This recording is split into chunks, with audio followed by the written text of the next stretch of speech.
This is Jeff Nyquist with another edition of Friends and Enemies. My co-host Alex Benesch is in Germany. We should maybe retitle this episode "Friends, Enemies, and Clowns." But Alex, you're going to talk about the infiltration that the communists and have done in the British elite, and of course in the American elite. We can go back to the works of Diana West. We can look at what Senator Joseph McCarthy alleged in his Retreat from Victory book about George Marshall. And we can look at the revelations of Mark Riebling in Wedge about the head of the CIA being suspected of being a KGB agent in the 1950s and how Eisenhower had to ease him out. That was General Walter Bedell Smith, who Patton called a beetle in the movie Patton, you'll remember.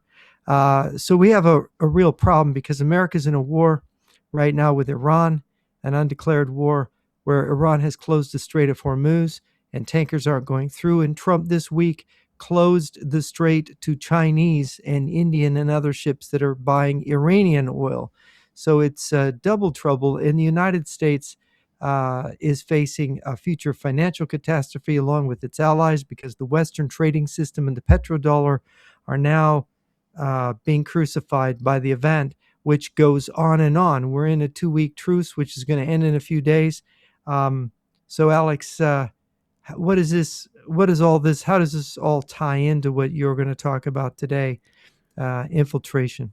Well, a lot of what we see in politics and the news, which is trying to interpret politics, it's a lot about intention, and it's a lot about the backgrounds and who these people are. Who's Donald Trump really? Who are these people around Donald Trump? What is with these Democrats?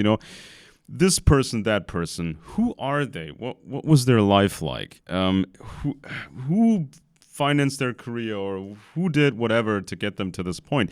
So this is fundamentally different than what we see in communist China or what we saw in Russia for a very long time.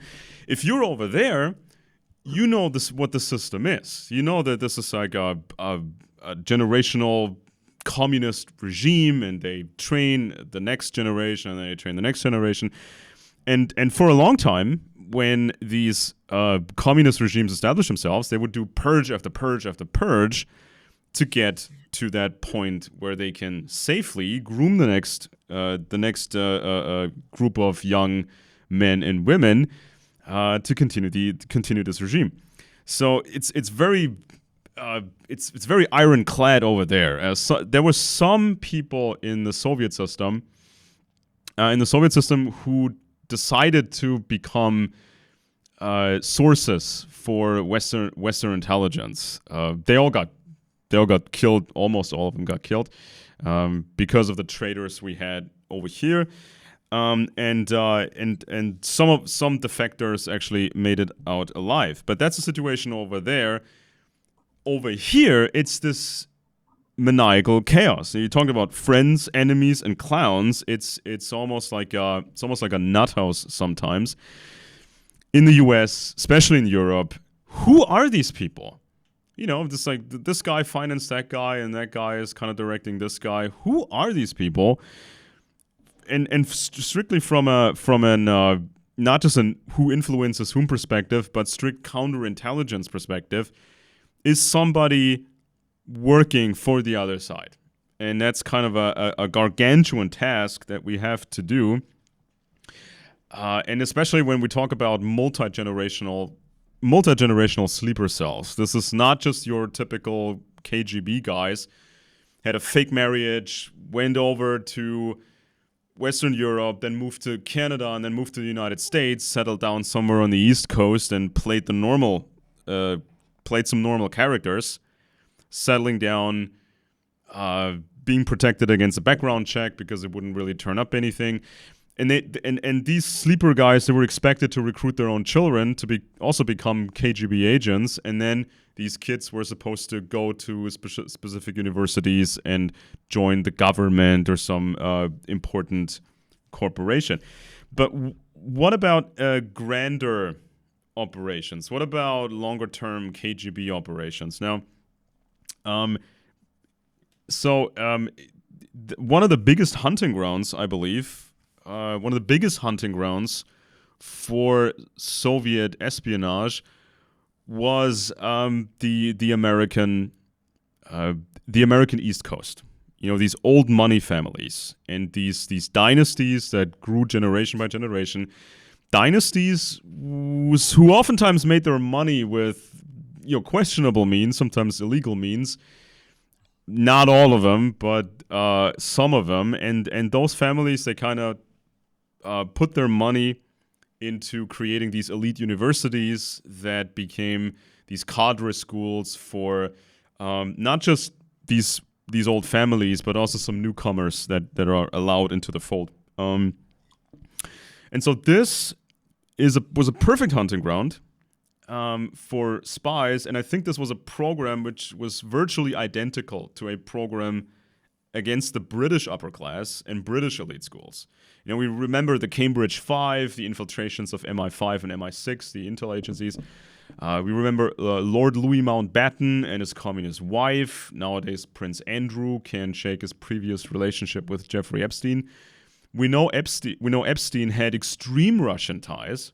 And Russia, from an intelligence standpoint, Russia is the superpower. You know, it's like, you know, intelligence agencies all around the world, they respect Israeli intelligence, but we're talking about superpowers here. Okay, we're talking about Russia as a superpower, and also China. So Russian ties of Epstein, and Epstein was strongly connecting with people from elite American universities that were built by these old money dynasties. So if it worked in Britain, it would work in the United States, especially the East Coast or upper class East Coast, because the East Coast is kind of British in certain ways. I mean, have you ever met some of these, you know, these families from the East Coast that seemed a bit too British maybe, or you know, just were kind of different than other Americans? You mean William F. Buckley? You're talking about William F. Buckley Jr.? I don't know that his family was old money. He was educated. I think he went to British school in the United Kingdom. And of course, he spoke with a kind of funny American, you know, he'd been affected by the British in the way he spoke, and he liked to use a lot of big words. And he was sort of the leader of the American conservatives.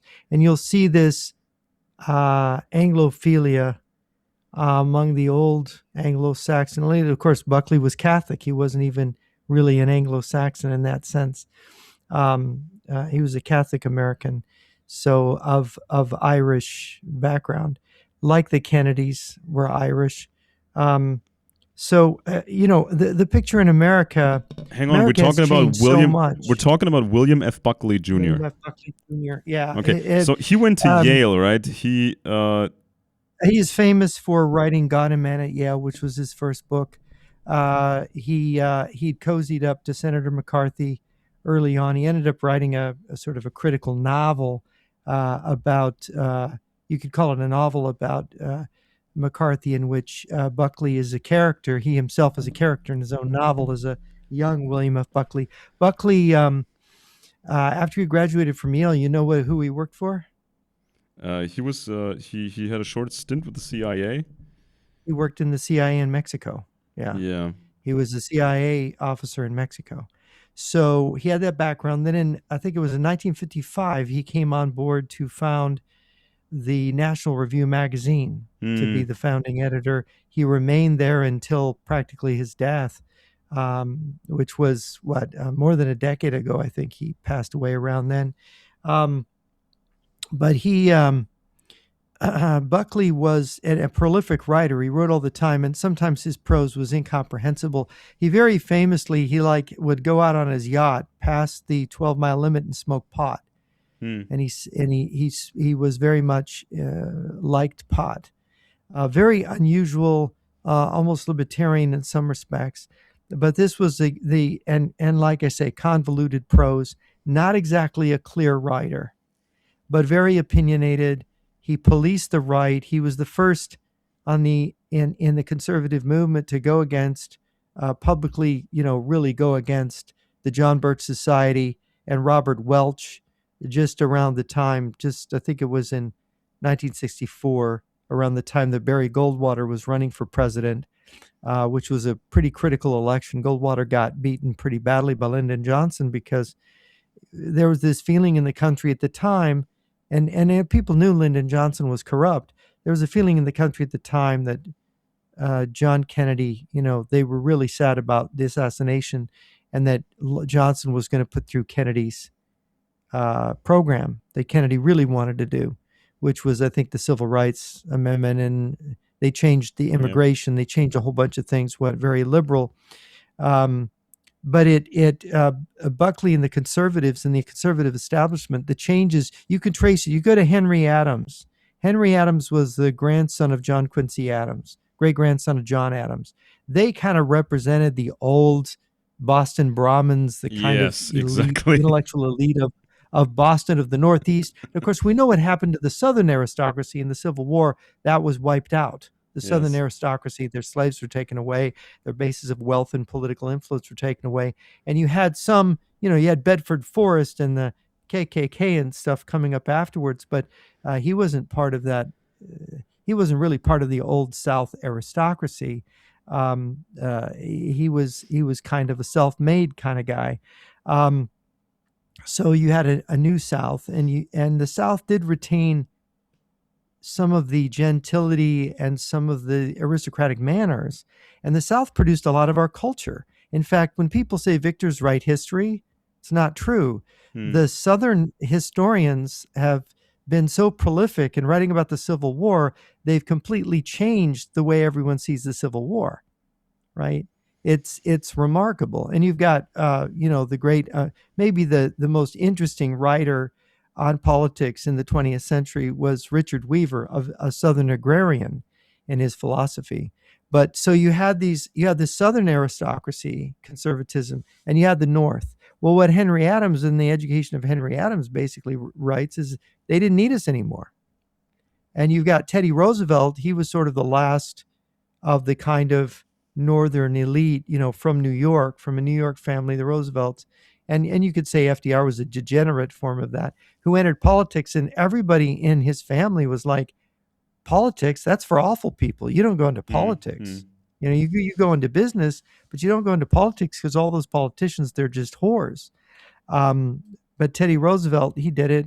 He was considered, a pretty decent president, but he did split the Republican Party and create a disaster that was called the presidency of Wilson, which got us into World War I and led to all the League of Nations. If the United States hadn't gotten into World War I, there might have been peace on a more equitable basis with all sides exhausted.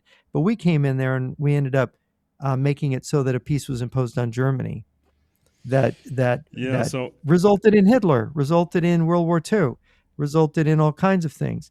But so elite people who plan, who think, who control things, the West is kind of a mess. It always has been.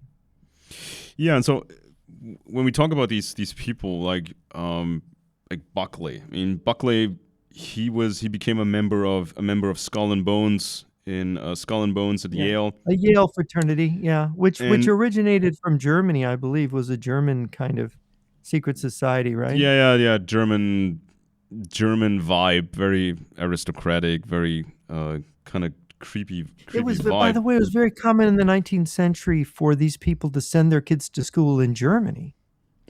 So there was a lot of that, and and also there's like this back in the 19th century. And Bones. I'm going off memory here. Like Bones people, a member of Skull and Bones in the scientific field. They went to Germany. And they learned about a fairly new field at the time. This was like somewhere in the 1800s. Learn about the field of psychology and developmental psychology and some groundbreaking work. And they took that back to the United States, and these Bones members became influential in reshaping the school system. But somehow they managed to do what didn't work for people, right? So they recreated the school system, and doing what the Germans had said, is what the Germans had said is not good for children. So this is like how you can abuse science sometimes, and it's different for regular people going to public schools versus these old money families or some of these privileged Boston Brahmin families sending their kids to these prep schools, very expensive prep schools, and you need to get them in there. You can't just send them there.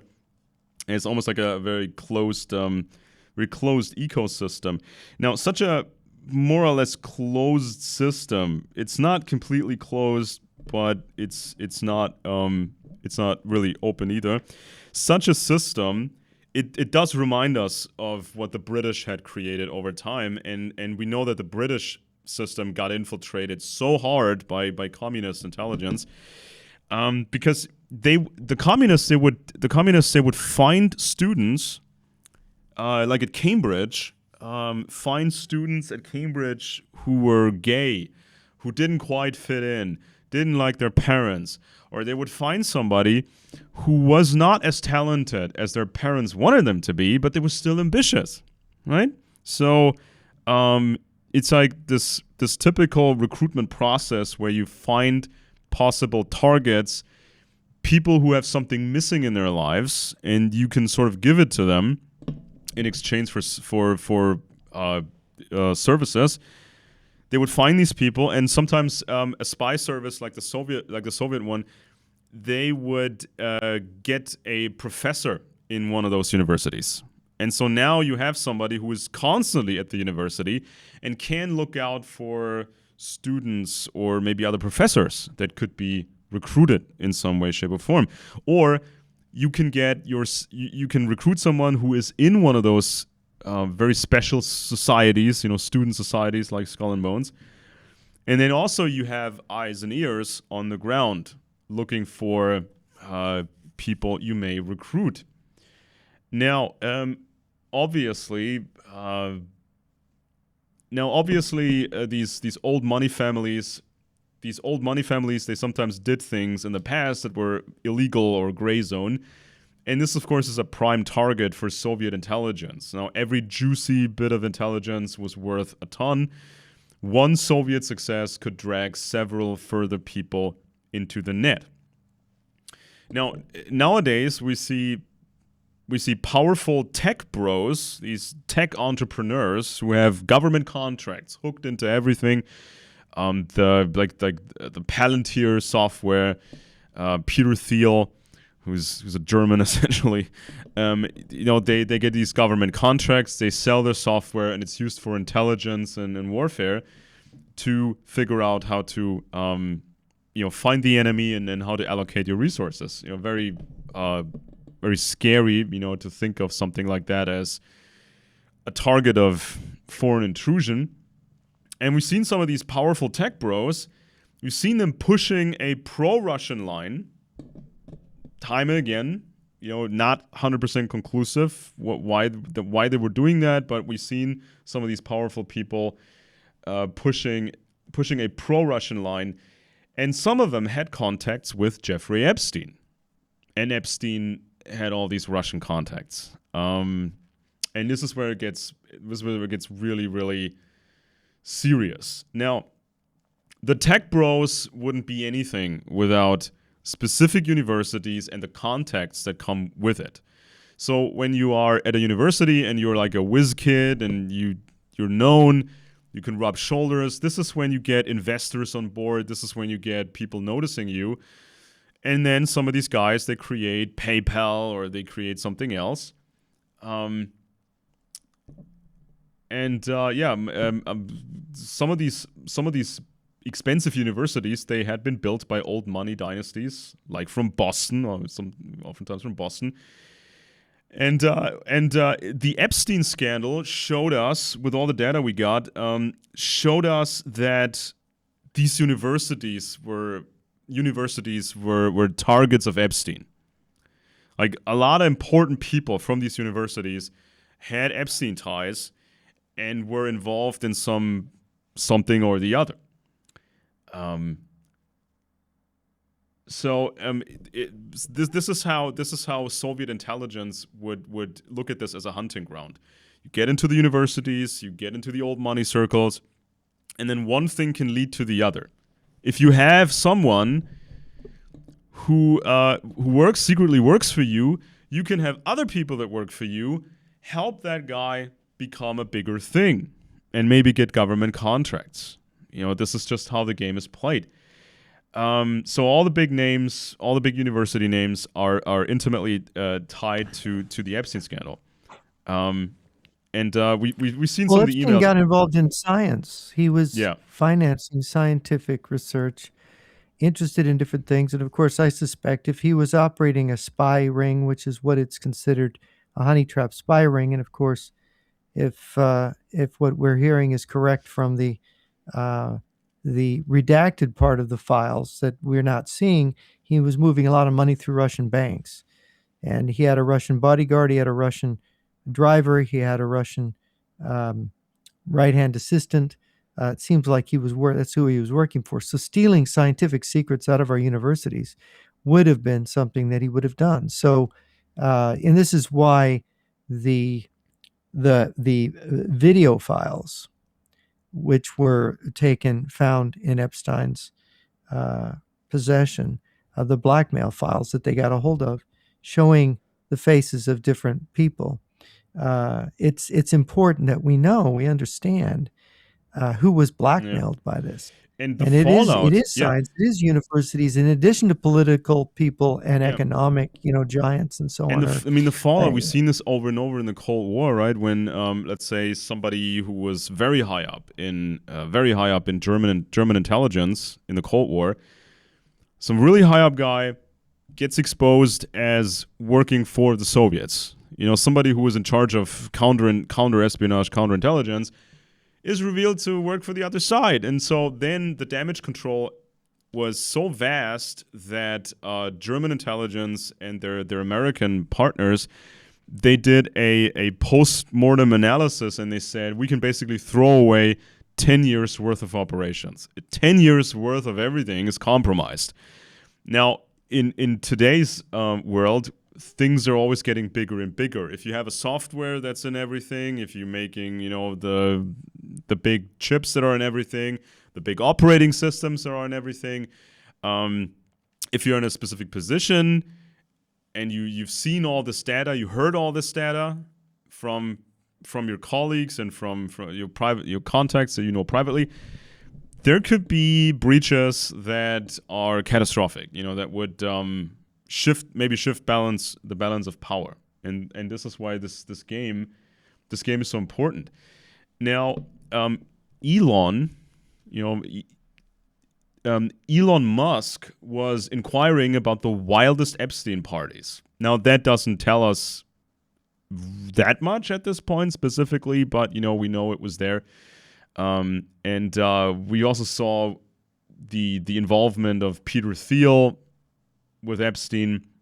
So these are these current tech bros, and it was these old money families who created investment giants who bought Tesla stock, and Tesla became sort of the jumping board for all these other ventures that Elon was involved in.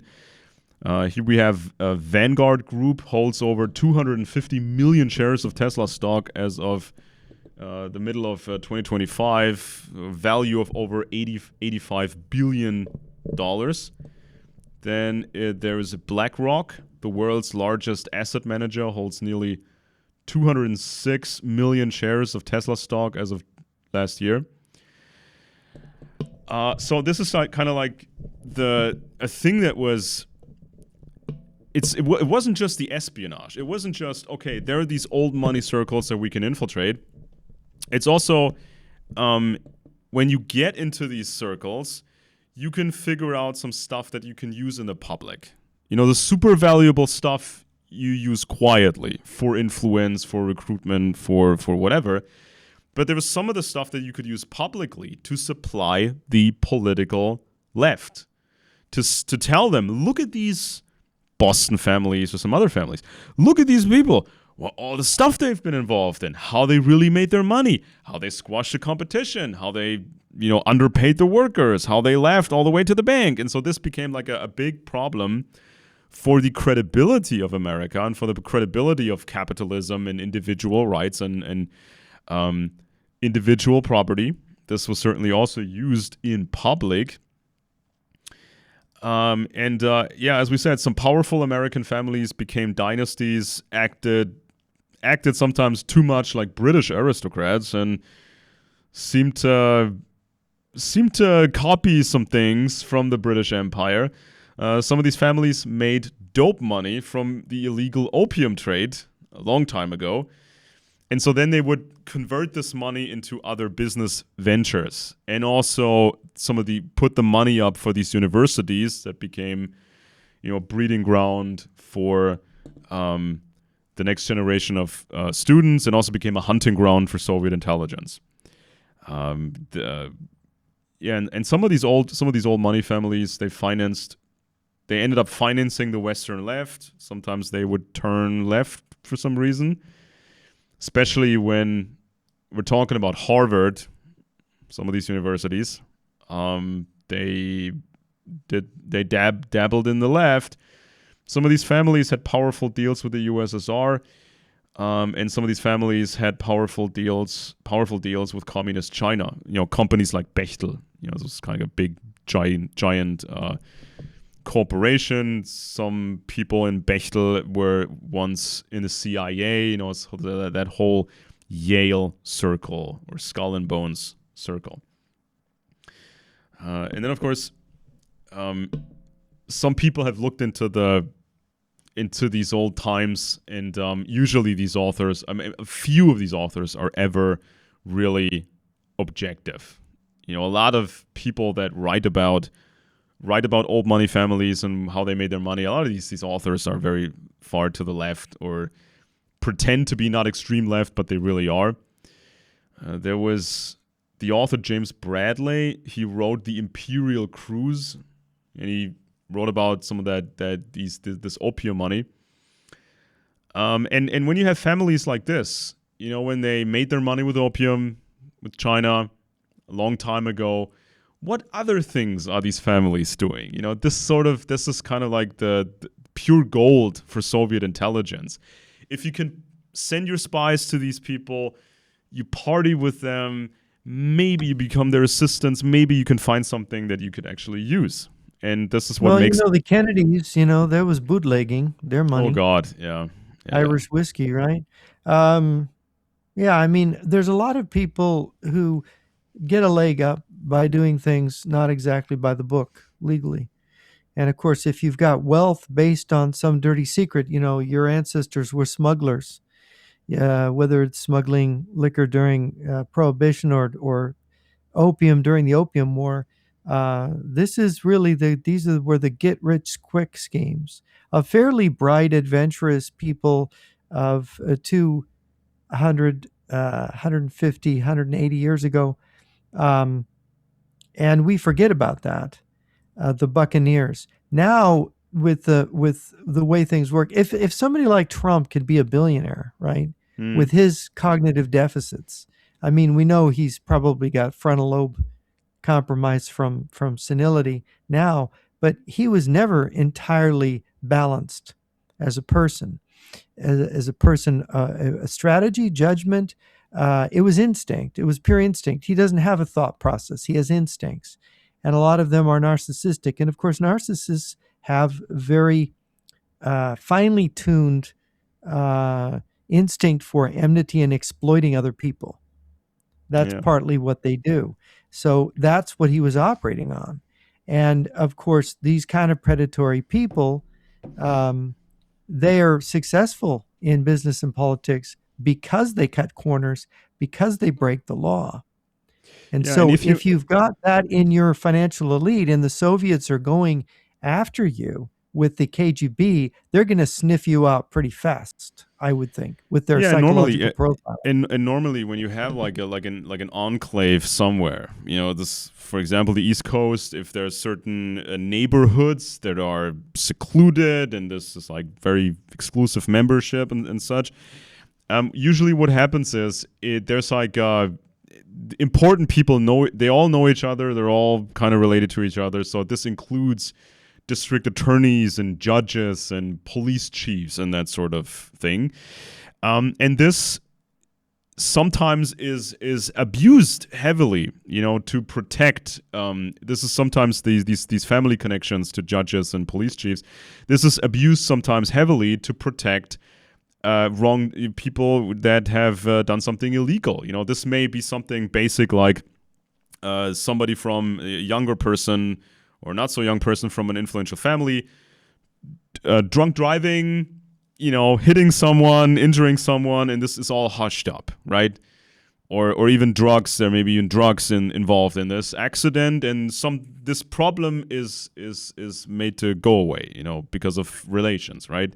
Because this person knows that person, and something like this can be covered up. But if there's espionage, foreign espionage, you don't just have that one person. You don't just have some leverage against the person who was drunk driving and hitting someone. You also have leverage now against everybody who is protecting him. Everybody who broke the law, covering this up, becoming an accessory after the fact. And this is kind of like, I think, something that some conservatives this is the mistake that the British made. The British thought they had it all figured out and they had this perfect system. They would protect each other. And then they got infiltrated. And they couldn't properly deal with this issue because they were not built necessarily for dealing with this kind of infiltration. Because, how do you, if you need to clean house, if you need to clean up your own act, how do you do it if everybody's related to each other? If everybody's in business with each other? If everybody has something against everybody? This is what makes this kind of this elitist mindset so dangerous. Because some conservatives in America, they may think, oh, what's wrong with it? This is just necessary that these people protect each other and cover things up. Yeah, but what if there's a breach? Oh, what do you got here? You're on mute. Yeah, this is the KGB's manual for recruiting agents, foreign agents, for training KGB officers. Is that like an original? It almost looks like an original. Well, it is. They make it look. It's translated in English, but they give it its proper coloring. Yeah, the cover is brilliant. Says, another critical recruitment objective is the strategic placement of agents in political and economic sectors of capitalist states, enabling direct influence over key aspects of policy and decision-making. To achieve this, intelligence officers must focus on recruiting high-value agents within political leadership, influential business circles, and financial institutions. These agents must possess the authority, networks, and capabilities necessary to execute political maneuvers and economic strategies that align with socialist interests. Through such penetrations, intelligence services can exert covert influence over governmental and corporate decision-making processes, thereby shaping policies and economic outcomes to benefit the socialist bloc. Exactly. Right here. This is what their agents were trained. This is how they train their agents to do this infiltration job. And of course, financial and business institutions. It's not just government they're trying to infiltrate. You mentioned I think you mentioned Joseph P. Kennedy Sr. He was the patriarch of the Kennedy family, father of JFK, obviously. He was born into a political family in East Boston, Massachusetts. Again, it's always the same kind of neighborhoods. Kennedy made huge profits by reorganizing and refinancing several Hollywood studios, and we know how crazy Hollywood was forever. This place is nuts. It's always been completely nuts. And then Congress established the so-called Independent Securities and Exchange Commission to end irresponsible market manipulations and dissemination of false information about securities. So yeah, it's like when you put a person like this in charge of the SEC, that's interesting. Then he became ambassador to the United Kingdom, of course. And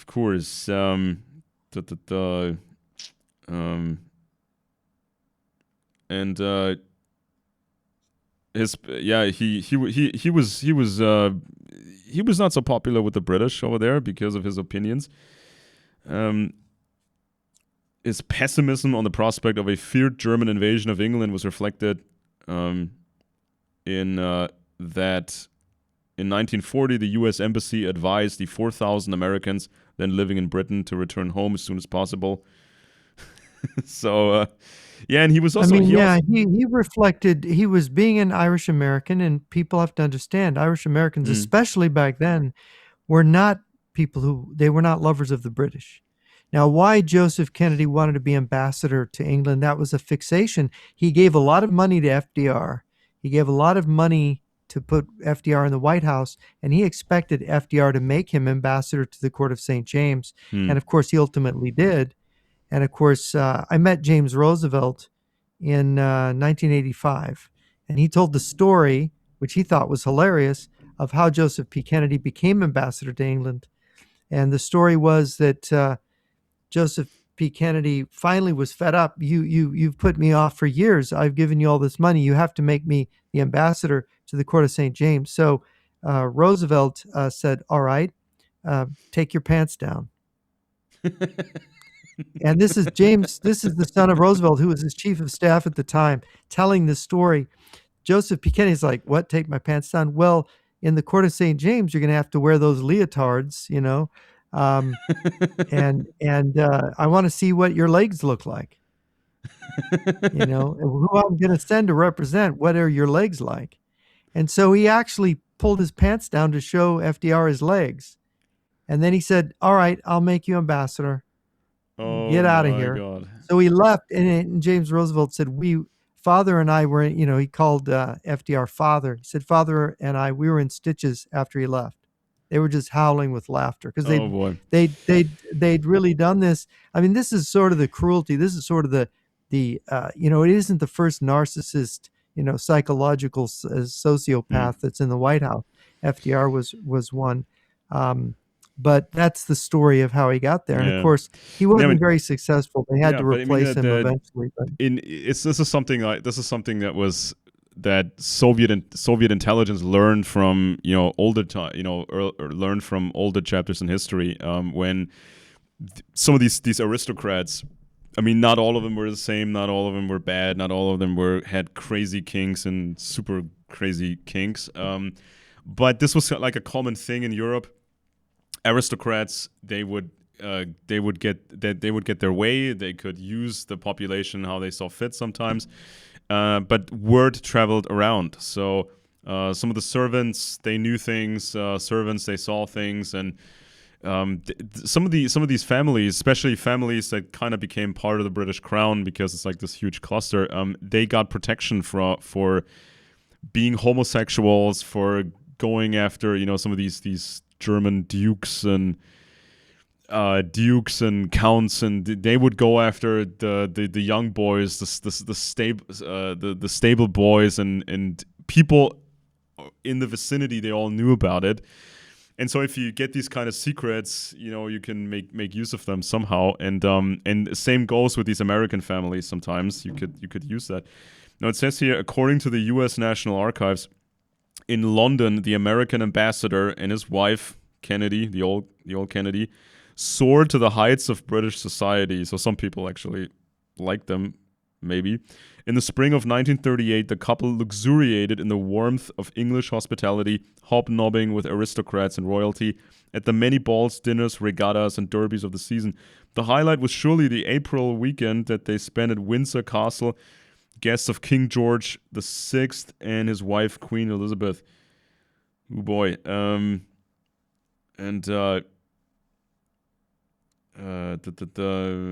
Kennedy rejected the belief of Winston Churchill that any compromise with Nazi Germany was impossible.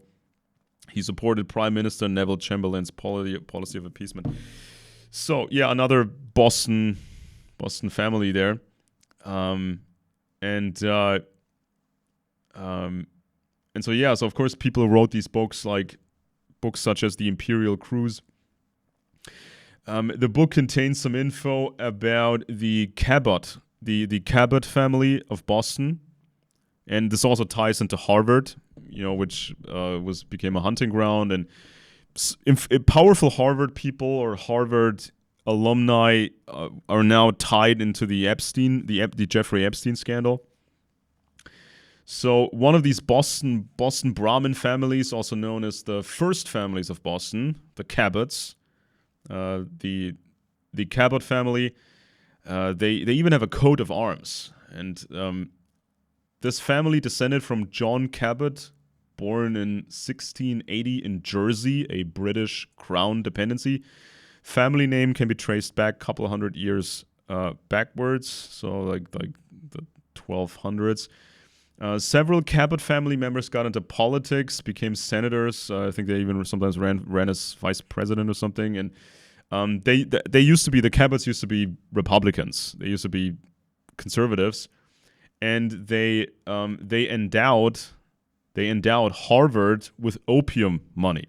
So for a time, the Cabots, in a very distant past, the Cabot family, they made money with the opium trade, and some of that money was put into Harvard. By the 19th century, Harvard had emerged as the most prominent academic and cultural institution among the Boston elite. Now, let's look at some of these people, these these very important Harvard people that are tied to the Epstein, the Epstein scandal. Here we have Lawrence Summers. Lawrence Summers is still the most significant Harvard figure in the scandal. He was a Harvard alumnus, former Harvard president, and later a faculty member. Harvard opened a new review after 2025 document releases showed a sustained post-2008 relationship with Epstein. That means after the first conviction of Epstein. And Summers later stepped down from teaching. Reuters and AP both note that no criminal wrongdoing by Summers has been found in the material they reported on. Well, of course, because the emails are just fragments of communications. These were like unsecured communication channels. A lot of that stuff in the Epstein files, in and of itself, is not enough to make an indictment and get a conviction and have a sensation. But we surely have to look deeper into these things. And we had Martin Novak, the other central Harvard figure institutionally. Harvard's 2020 official report says Epstein's largest Harvard gift, $6.5 million, created the program for evolutionary dynamics led by Novak, and that Epstein visited the program's offices more than 40 times between 2010 and 2018 after his conviction. The report also says Epstein used those visits largely to meet prominent faculty from the Cambridge area, many of them Harvard faculty. Now, of course, if somebody met with him, that's, you can't just indict somebody and convict somebody for meeting with Epstein, but it's interesting. It's just very, very interesting. Then there was Stephen Koslin, major figure in the Harvard Epstein story. Harvard's official report says that as chair of the psychology department, Koslin recommended Epstein for admission as a visiting fellow in 2005, before the first conviction, despite Epstein lacking the usual academic qualifications, and that Epstein had donated $200,000 to support Koslin's work between 1998 and 2002. The report also says that donation was not disclosed in the paperwork supporting Epstein's application. That relationship appears to have continued socially and professionally after Epstein's first criminal case. The Harvard Crimson, summarizing Bloomberg's reporting on Epstein's emails, said Koslin maintained contact with Epstein after 2006, arranged dinners with scholars, and discussed academic matters with him. And this goes on. What an institution. Lisa Randall moved into this upper tier after the 2026 DOJ release. The Harvard Crimson reported that newly released federal records showed Randall maintained years of contact with Epstein, including emails, calls, in-person meetings, a 2014 flight on his private jet, and a brief visit to his island. Randall told the Crimson she had originally been introduced to Epstein at a 2004 dinner hosted by literary agent John Brockman that Epstein was often in touch with the scientific community and at Harvard on many occasions. It goes on. Howard Gardner, another important Harvard name. The Crimson reported that Bloomberg reviewed emails showed Gardner maintained contact with Epstein after Epstein's 2006 indictment, and Gardner told the paper Epstein had funded some of his research in the 1990s and early 2000s. Gardner said he tried to be supportive as a friend and beneficiary of Epstein's philanthropy, while saying no one he knew understood the full nature and extent of Jeffrey Epstein's crimes at the time. George Church and Andrew Strominger appear in the newer DOJ-linked Harvard reporting as additional professors whose correspondence with Epstein was significant enough to expand Harvard's review. Newly released federal materials indicated Epstein's connections to Harvard extended to correspondence with several professors, including Randall Church and Strominger. Then, of course, Harvard, people who went to Harvard and became famous. Alan Dershowitz. Let's not talk too much about Alan Dershowitz because he likes to sue everybody under the sun.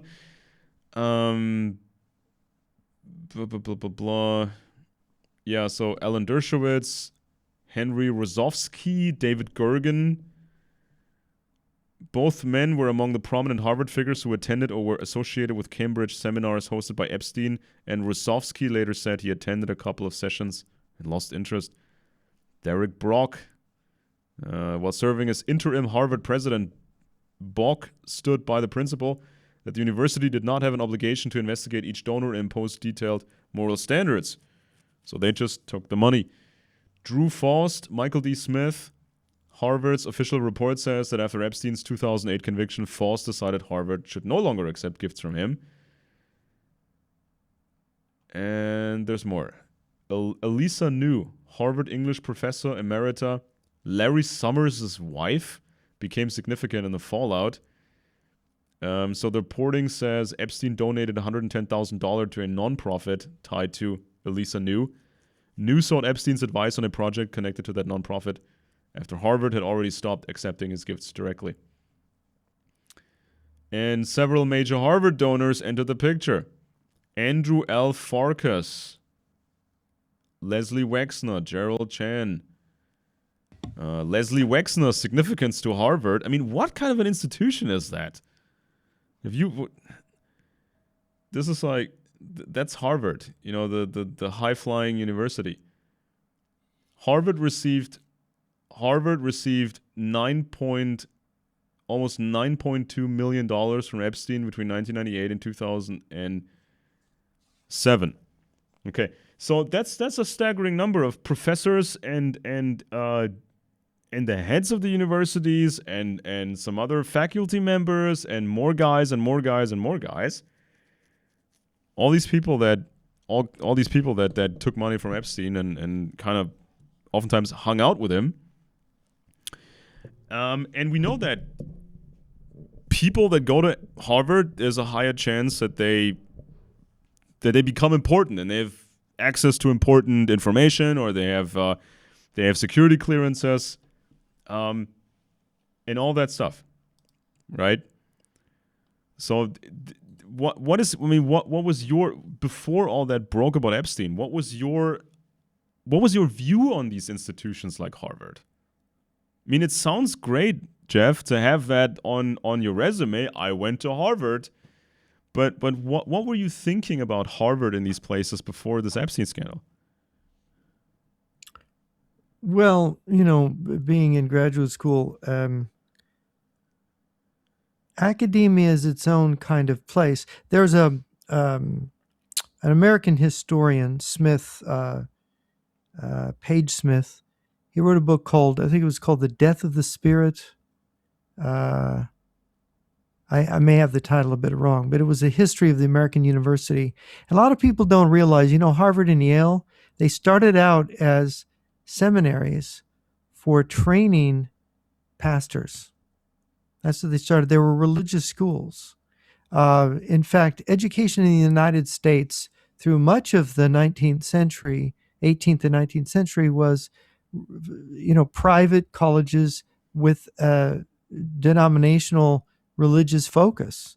In the 19th century, Harvard and Yale became more secular, right? They still train pastors at Harvard. What is it? Is it Harvard Theological Seminary? Or I don't know about Yale, but I know they still train people. But they're it tends to be quite liberal theology. But they're largely secular schools now. And then you had the corruption of government money from the U.S. government going to universities. I don't know how it works, matching funds, whatever they are. It's very hard for universities to turn down research money, grants, things from the government. So they become fueled by that. Whereas in the 19th and 18th centuries, this is completely from donations from church groups initially, and then from private donors, a lot of them making these institutions quite large. And of course, university education in the early 20th century, in the 19th century, that was a fairly elite thing. And everybody didn't go to college. Most people couldn't. They couldn't afford it. They couldn't afford the time. The kids, grew up working on a farm. They had to keep working. But a lot of people wanted their children to have this opportunity. So even on the farms, they wanted literacy. Look at Lincoln. Lincoln never went, I think, in his official schooling, I'm not sure he went past the sixth grade. Like my grandmother was very well educated, but she went to a one-room schoolhouse. She was born in 1897 and went to the sixth grade, but she knew much more than my average college student when I was a TA at the university teaching.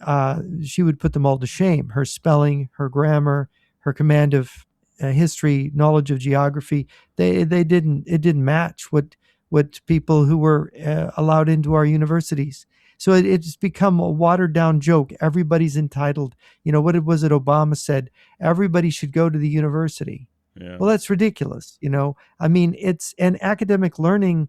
As the masses have come into the university, the great philosophers, the great books have been pushed out. The great learning has been pushed out. The more you bring the masses in, the more this doesn't make sense. Why am I learning this? Because real wisdom, real knowledge, as the ancients understood it, is not for some practical reason. It's for your enrichment. It's for your mind. And what had happened is we had an aristocracy and we had the priesthood. So the sons of well-to-do families, one son would go to the church and be a priest. The other one would go into the military, right? So this is Yeah. the aristocratic way. Napoleon was the second son. He went into the military as an officer. The first son, Joseph, his older brother, was to go into the clergy, right? As we know from the Bonaparte family. He ended up being king of Spain, by the way, but because his brother was so successful as a soldier. But this was the way of aristocratic. Well, what happened with university is you had the idea of the gentleman. So this is an educated person with a liberal arts education. They read the great books. They read the philosophers and the ancient historians, and they learned Latin and Greek, and so they were gentlemen. So the gentleman was guiding society then, and this became the substitute as the church influence of the church and the influence of the aristocracy waned. It was the gentleman, but by the time you get to the middle of the 20th century, even that is starting to go away. Until now, in the middle of the 20th century, nobody would say Mussolini and Hitler were gentlemen, right? And now nobody would say Trump is a gentleman, and he's not a gentleman. There's nothing gentle or gentlemanly about President Trump. So this whole idea of enlightened leadership or noble leadership, either genteel or gentlemanly, or actually aristocratic, or from coming from the leadership of the church, that's gone. And so you have the most crass. Yeah, isn't this elite frat boy, these elite frat boy gatherings and the excessive drinking and the wildness of it? That's also not what should be going on, right? When we talk about some of these, Well, I mean, this was going on in the 18th century, and you hear people complaining. A lot of people thought Edmund Burke was a prig and an eccentric because he talked about morality. In the 18th century, you had a decline of religious morality during the Enlightenment. And so you had people who talked about moral principles like Edmund Burke, who were kind of made fun of and laughed at. But now when everyone looks back, I mean, In the 19th century, the great English historian Thomas Macaulay said that Burke was the greatest man of the 18th century. I mean, Macaulay would say that. Why was he so great? It didn't matter if he was mocked at by the younger members of Parliament for his speeches.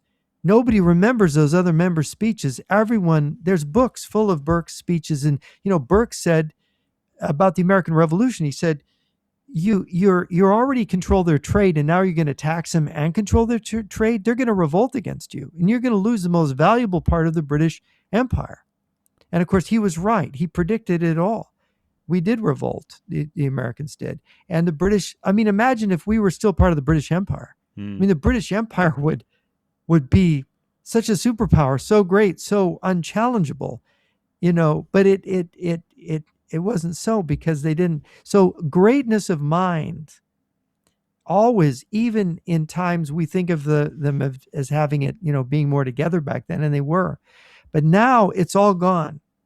You can't have a figure like Burke. Even the eccentrics today, people would point to somebody like Ron Paul or Rand Paul as comparable. No, they don't have the learning. They don't have the principles. They're very skewed. I mean, when you listen to them talk, it's like, really? Anti-Ukrainian, pro-Russian, anti-Americanism. There's no sense of, patriotism in the sense that you're the father of your country, like your country is a child and you're taking care of your country.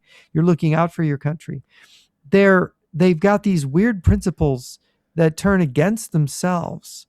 They don't try to make sense of it. And so they're eccentric without the value that you had from the wisdom of a Burke, where people go back and go, why wasn't this guy in charge?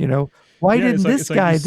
It's like you see that when things go bad, right? You have some of these old money families, and they're scandals and weird stuff happens, and so when things go bad, then you get like these Ron Paul types and others who try to explain why it all went bad and how it all went bad, and they use these theoretical Ron Paul models. was just a doctor. He's just a physician who was a libertarian who used this very doctrinaire libertarianism to analyze everything.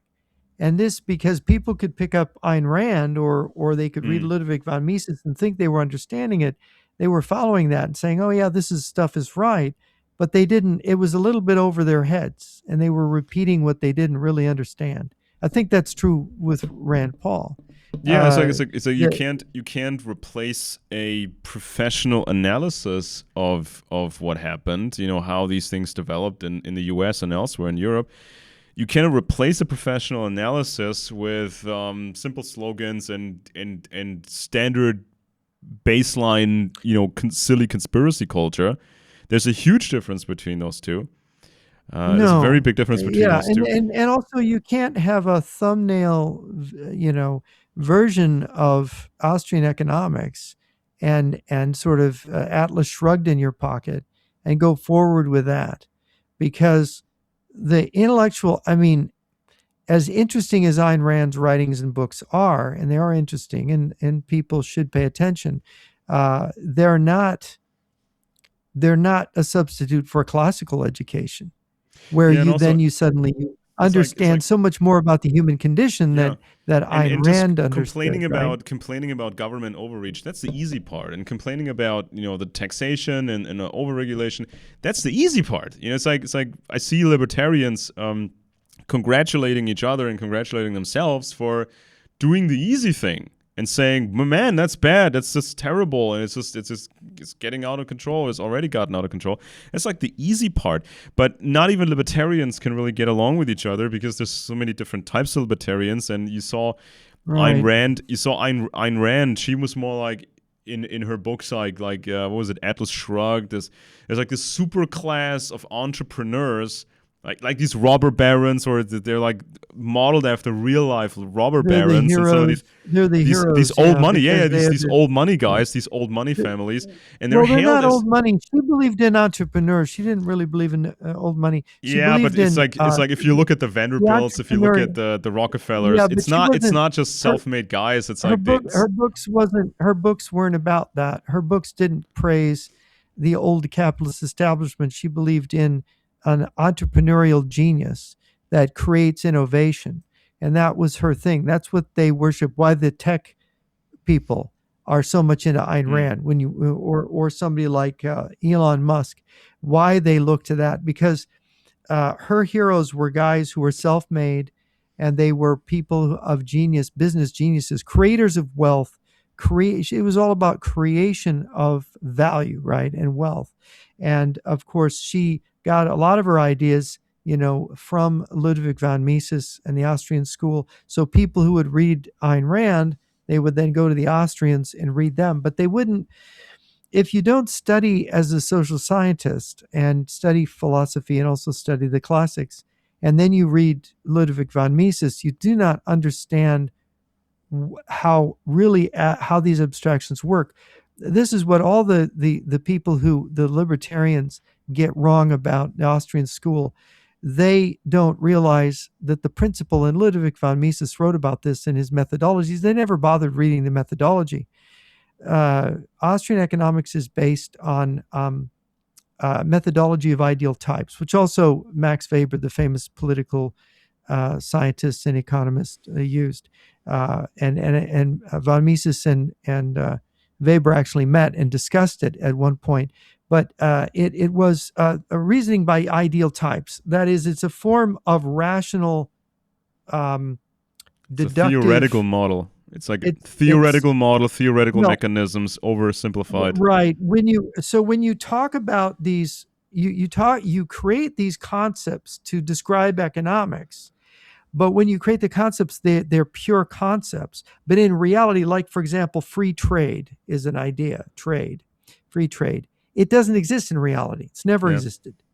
Probably you can't have free trade in real life because you have laws, and you have bodies that make laws, and certain transactions aren't free. They're taxed, they're not allowed, they're restricted in some way, and for political reasons, because it isn't economics doesn't happen in a vacuum. It happens overlapping with politics. So, and you have these various concepts about, and so free trade is one of the better ones.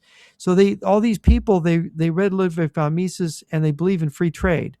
Well, the thing is that since free trade doesn't exist anywhere, since nobody's free trading with you, yeah, in theory, if everybody free trades, everybody gets tremendously rich and the division mm, of labor happens. That only happens. And so what von Mises or Weber would say, look, these are ideal types that are concepts, that there's no object in reality that is exactly that. yeah. So we are talking theoretically, right, about about real things. So a lot of these people, they just don't understand economics because they never understood what von Mises was Yeah, actually saying. and I always Was that told in libertarians, principle or in yeah, theory, yeah, right? I always told libertarians it's not enough to use this libertarian theoretical model, the simplified model with its simplified mechanisms, right? Because if you're always within this theoretical model, you can answer everything. Everything's perfect. You have the perfect Yeah. little fantasy world and where everything And works. it's not really simple either, but But it is yeah, a model, but and that reflects reality to a degree, but to the degree that situations in reality are reflective of those yeah, ideal and types. I always told libertarians, you need to expand, and you need to expand your models to include whole other dimensions, like the dimension of espionage and other mechanisms in the economic sphere. And also that reaches into the government sphere. But this is like something that I always told them. If you actually want a more or less comprehensive science about liberty, you need to incorporate all this espionage stuff into your models and warfare stuff into your models, and And if you're using historical arguments for libertarianism, you need to recheck history in terms of what actually happened, because a lot of it was secret, and there were a lot of secret operations, and we can't take certain things just for granted, just because somebody wrote them in a history book. Your countryman Wilhelm Röpke, who wrote this book, The Moral Foundations of Civil Society, he was perhaps one of the greatest economists of the 20th century, and he was credited with the German economic miracle after World War II. It was his advice to the Germans, to the German government after World War II, of how to organize your economy. And of course, one of his biggest pieces of advice was free trade. Trade with everybody. Don't put tariffs on things. And of course, it was very good advice. Of course, if you read his Moral Foundations of Civil Society, he had this classical education, and he had this very profound moral point of view in which he put morality first ahead of the economics. And that was an amazing thing for an economist to have this hierarchy of thought. And so what he said in this, I forget the exact number, but he said there should be no business with more than like 255, I forget the number, of employees, which is a number of, they've calculated of how many people you could personally get to know in a meaningful way.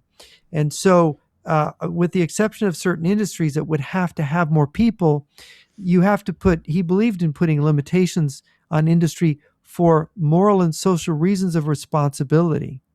And so he saw the middle class, the real middle class, the people who had the fatherly, almost, I own this business, these are my employees, I'm taking care of them, this kind of capitalism. So this guy was a great person, Röpke, and his advice was really great. And your country benefited tremendously from him. But where are the Röpkes today?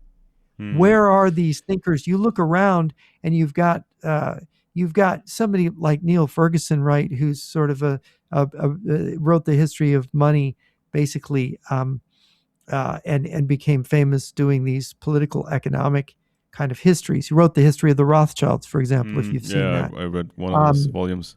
Yeah, and he's very learned. I mean, you got to respect the guy. But there's not very many of those people. There used to be lots of these folks. You think of who wrote the Friedrich Hayek, who influenced Margaret Thatcher, for example, who was an Austrian economist. You had Ludwig von Mises, of course, who had a tremendous influence here in the United States. You had many of these. And of course, you had the very learned Eric Voegelin, political philosopher, who came here to the United States, the University of Louisiana. But now, where are the equivalent of them now? Yeah, and we have to. You don't see them. It does require, as you said, it does require the knowledge. It requires personal maturity to judge and investigate. The structures, the families, what's been going on properly, because a balanced mind. Yeah, because you can't really do it like because you can't do it like the left was doing it, or some libertarians was doing it. No compromise, zero compromise. You can't do it with an ideological mindset, because as Eric Voegelin pointed out, ideology is not about the truth. It's just not, because they go in this. They tend to. I mean, I see this with the left. I see this with some libertarians. They're very close-minded. They say, "I have the perfect theoretical model, and we demand this purity." And they either say, "Well, capitalism is not fixable. No matter what we do, it's always gonna turn everything into hell. It's unfixable, so we have to get rid of it." Or the libertarians, or the hardcore libertarians, saying government can never work. No form of government can ever work. We need to get rid of it.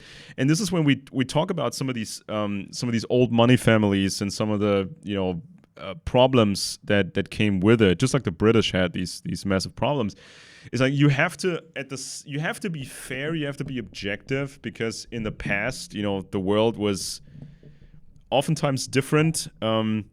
There were a lot of things that you couldn't take for granted, because things were moving so fast. If you didn't do the right things, make the right moves, you could be one of the losers as a country in 20 years down the line, or 30 or 40 years down the line. If there hadn't been this industrial drive in the US, with all the problems involved and all of the schemy stuff and the weirdo families, if it hadn't been for this industrialization drive, the United States of America, they couldn't have defeated the Nazis the way they did. They couldn't have kept the Japanese in check and other things. So it's like we have to be objective. You cannot have these perfect moral theoretical standards about everything, especially when it's about the past. But at the same time, you cannot be mentally lazy and say, it's okay. If these old money families, these Boston families, whatever they did, it's fine with me as long as I can sleep comfortable at night. But that's not a professional view either, because if you just hope that everything's okay, it may not be okay. You may have crazy families out there in the U.S., and you may have traitors in those families that work for a foreign power. Now, when we get to Yale, for example, Yale's famous Skull and Bones Society was funded by the biggest American opium dealers of them all, the Russell family. So they created Yale, and people went to Yale, and people who stood out at Yale, they got additional support, right? They got post-university help from established families, and they sometimes become presidents, right? Most significant Yale alumnus in the Epstein story is Bill Clinton, a Yale Law School graduate. Yale Law's own alumni coverage has treated Clinton while as graduate, Reuters reported that Clinton gave closed-door congressional testimony in February of 2026 about his ties to Epstein that makes him the single most consequential Yale person in the scandal in terms of stature and public significance. So, and this goes on when it comes to Yale. Strongest retired Yale faculty name in the scandal is Henry Jarecki, a psychiatrist, businessman, former Yale faculty member. Reuters reported that a former Epstein accuser sued Jarecki in 2024, alleging he enabled Epstein's trafficking and abused her after Epstein referred her to him for treatment. Reuters also reported that the suit was later dismissed with prejudice in 2025 and that Jarecki denied the allegations. Reuters additionally noted that Jarecki appeared in Epstein's public address book. So, yeah, interesting enough. Then we had Jet Rubenfeld. Yale Daily News reported that Rubenfeld's name appeared in 2 email threads in the Epstein files because Kenneth Starr offered to connect Epstein with him. Rubenfeld told the paper he had no connection to Epstein, did not have an ongoing relationship with him.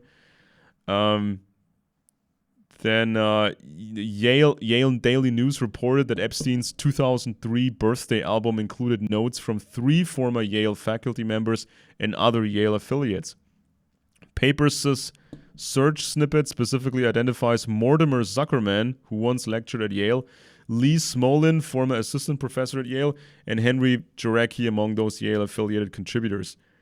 Then there was in the press reports about correspondences between Epstein and 2 Yale professors, David Gelernter of the computer science department and Nicholas Christakis, Sterling professor with his primary appointment in sociology. Gelernter exchanged emails with Epstein on and off between 2009 and 2015. They discussed topics ranging from Gelernter's business dealings to his art to his memories of the smell of French women. At one point, Gelernter described a student of his as a perfect editoress, a distinction she'd earned in part because she was a small, good-looking blonde. Gelernter got his eye and 4 fingers blown up by the Unabomber in 1993. What the heck? 2017, he was up for the role of Trump's scientific advisor, getting someone close to the president. The other Yale professor mentioned was Nicholas Christakis. Got lots of degrees: MD, MPH, PhD. Research in network science, connections between people and societies. In 2013, Christakis moved from Harvard to Yale, reached out to Epstein seeking funding for his new lab. He wanted some money. They attended the same conference later that year, after which Epstein told Christakis that the latter's presentation was the only one of substance and suggested a longer meeting. Christakis was happy to oblige, and in September the two met for approximately 90 minutes, according to Christakis' statement, and discussed science. The Yale Daily News specifies that no women were present at the meeting, which was held in Epstein's Manhattan home. Yeah, and so that's some of the Yaleys that were tied into the Epstein scandal, and it goes on like this. Here, Boston's John Murray Forbes's opium profits. So this is like the famous Forbes family. Opium money financed the career of Ralph Waldo Emerson and bankrolled the Bell Telephone Company.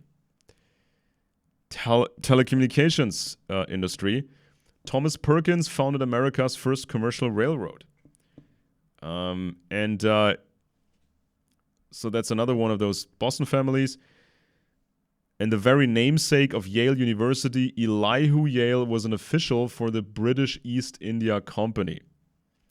When the school was established, Yale University was co-founded by Noadiah Russell, whose family would soon become the largest opium distributors in the U.S. A number of other families appear everywhere, connected to Yale and the secret societies. The Tafts, Delanos, Forbeses, Astors, Cabots, all made substantial sums of money from the opium trade in China, which was 100% illegal at the time, being an utter violation of China's political and economic sovereignty. So, yeah, of course, big history with the British East India Company. And this is also one of the vehicles where some people would call it a commercial enterprise, but it was also a very commercial private enterprise, but it's also quasi-government or government sanctioned in the UK. I mean, you can't really say what was the British Crown and what the Crown was financing and licensing. Was that government? Was that private? It was both of it. It was both of this at the same time. Let's. This brings up Edmund Burke and the East India Company. Look, Edmund Burke, and it was Russell Kirk who kind of celebrated Edmund Burke as the founding father of conservatism. Burke was the most prominent parliamentary critic of the East India Company. I don't know if you knew that. No. And while he didn't cause its direct final dissolution in 1858, because he died in, I think, the 1790s. Burke's tireless efforts in the late 18th century shifted public opinion in Great Britain against the checkered past of this organization, East India. He famously argued that the East India Company had ceased to be a mere commercial trader and had instead become a state within a state in the disguise of a merchant. And so in 1783, Burke was the primary author of Fox's India Bill, which proposed transferring the East India Company's administration and political authority in India to a board of independent commissioners in London. And although the bill was defeated, it set a precedent for the government intervening in the affairs of the East India Company. And the chairman of the Select Committee in 1781, Burke chaired the Common Select Committee on East Indian Affairs. And he authored several massive reports that detailed systemic abuses, financial corruption, and the mistreatment of Indian princes, and also regular Indian peasants, and so he exposed this gross misconduct to the British public in the impeachment of Warren Hastings, very famous case. And a lot of Burke's speeches, some of his things are about this Warren Hastings character. He led an 8-year impeachment trial, if you can believe it, 8 years, of Warren Hastings, who was the first Governor General of Bengal. And Burke accused Hastings of, with impeachment, high crimes and misdemeanors, right? And Burke was a great orator. He was a great commander of the English language. You read the Reflections on the Revolution in France, where he's criticizing the French Revolution. It's just marvelous. It's an incredible thing. Anybody who's interested in political philosophy or science must read Burke's Reflections on the Revolution in France. And tragically, Hastings was acquitted, but the trial was so embarrassing because it brought the immorality of imperialism into the public mainstream debate way back there in the 1780s. And so it's the long-term impact of Burke being a visionary. This is where Macaulay said he was the greatest man of that century. uh, this is where parliamentary systems, or systems with checks and balances, where you have freedom of speech, somebody with the great mind can emerge in a parliamentary body, do something really important. And yeah, it takes another 70 years before the effect of what Burke did it comes through. But you realize that after the French Revolution, in the wake of Napoleon and all the wars following the French Revolution, the Napoleonic Wars, everybody looked back at Burke and said he was a prophet, because Burke had said in the Reflections, they're going to end up with a military despotism in France. They're going to end up with a guy with boots and spurs, and he's going to be in charge. It's going to end in this dictatorship.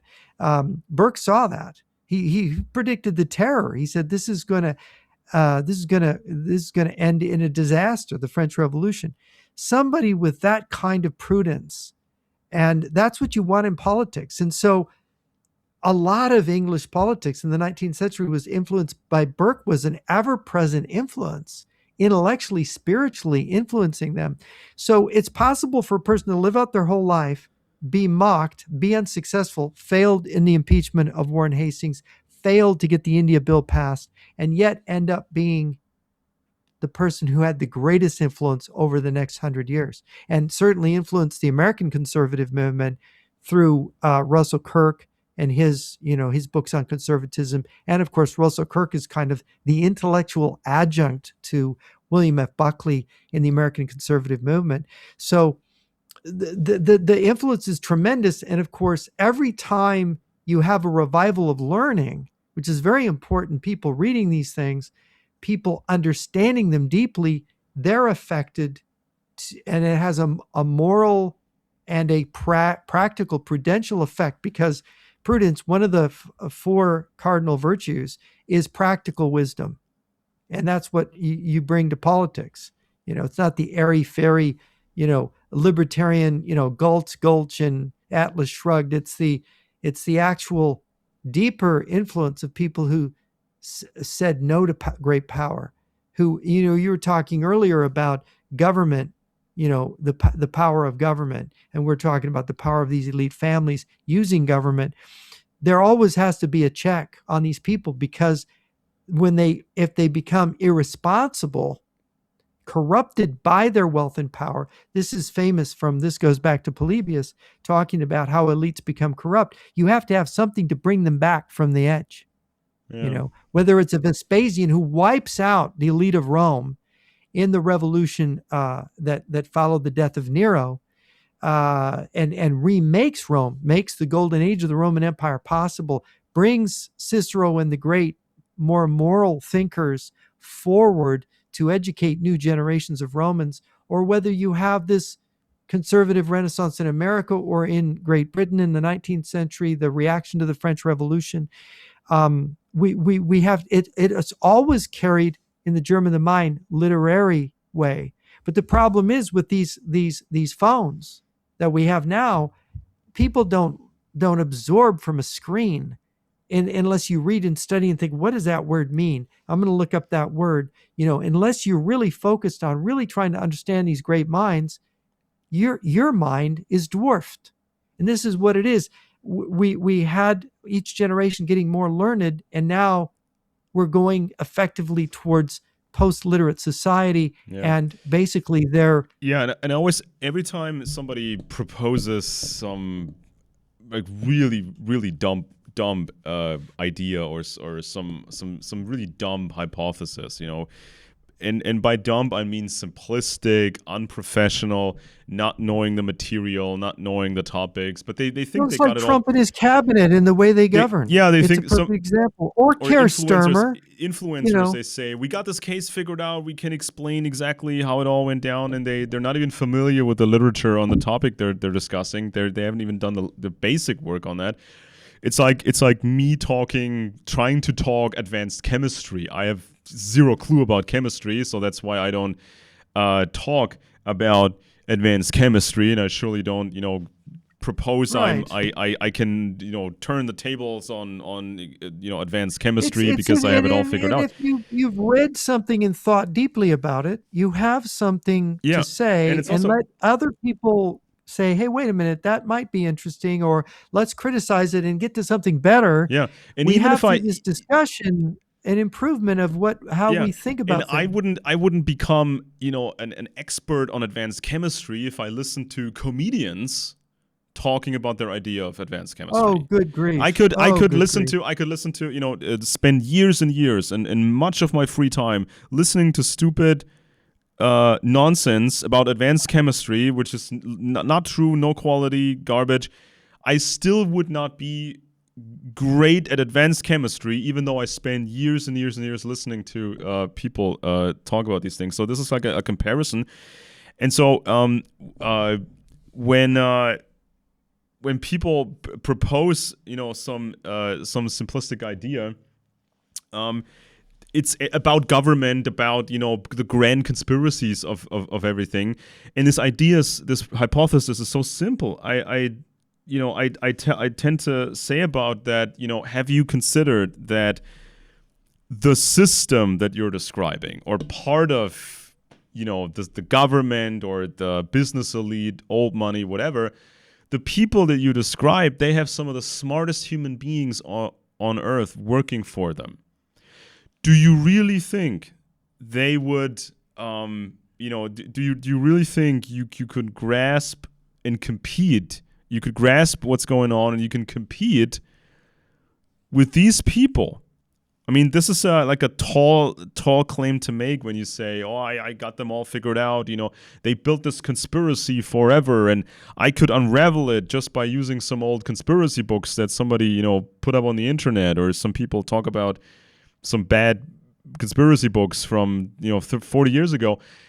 Do you really think you can figure out the biggest, most advanced secret operations? You can just figure it out like that, and it's so easy. And it's like every little new influencer on the web, they always claim, I also figure everything out. It's like these guys, they grow on trees, but you're going up against networks, very likely compromised networks, compromised by foreign actors, or compromised, as you said, by decadence, going crazy, becoming unhinged, or both. You're going up against these networks. They have the smartest people working for them because they funded and financed these universities, elite universities. And not every subject at these universities is just fluff. Like learning Marxist nonsense and getting a degree in it. I'm talking the AI people and the people that can integrate AI with the human mind and figure out how we think, figure out the brain, figure out the secrets of the last secrets of DNA and space travel and building rockets and building surveillance systems and creating the algorithms to surveil everybody, predict people's behavior, create simulations. Those are the people we're going up against sometimes, or those are the people that may have gotten compromised by foreign powers. And those are the people who are constantly improving these cult-like political movements, such as the political left, or what they are now selling as the new right wing, who are now saying that we need to work with the Muslim regimes and the Russians to save us all. There are very smart people that we're going up against. And it's like, if those circles are compromised, we can't just blame it on the windmills of Zion because they don't exist, right? It may have been easier for Jeffrey Epstein It may be easy. It may have had been easier for Jeffrey Epstein to break the ice with somebody who also had a Jewish background sometimes, but Epstein could turn on his charm just with anybody. He could just flip and be the most charming guy in the room and befriend everybody. We got more universities in this, or more people from these universities involved in this. Somehow we got we got Berkeley, people from Berkeley that were targeted by Epstein, people from Johns Hopkins targeted by Epstein. And all these universities, they all have the same background. They were all created the same way. All these elite schools. So there was this character was called his name was Daniel Gilman. And Daniel Gilman was co-creating the Russell Trust Association. So this was like opium trade and Skull and Bones, right? These sort of networks. After establishing the Russell Trust Association, Gilman held a number of powerful positions. He served as a second president of the University of California, where he oversaw the opening of its Berkeley campus. And he left the University of California to become the first president of Johns Hopkins University in Baltimore, Maryland. He co-founded the Johns Hopkins Medical School and Hospital. Now, we may forgive these people in hindsight, looking back, we may forgive them for, making a lot of money with opium, whereas the average citizen did not have those kind of opportunities and those kind of, legal protection. If you commit some kind of crime, you're in trouble. I mean, the whole system will be against you. But if you're one of those families and you ship opium, from place to place, and you get rich of it, and they get a head start, that's the other thing. You have to compete with these families, and they made all that money from opium. And so they can create the companies. They can create the corporations. They have the money to start them, and they have the money to hire the smart guys from the universities. So how do you compete as an entrepreneur?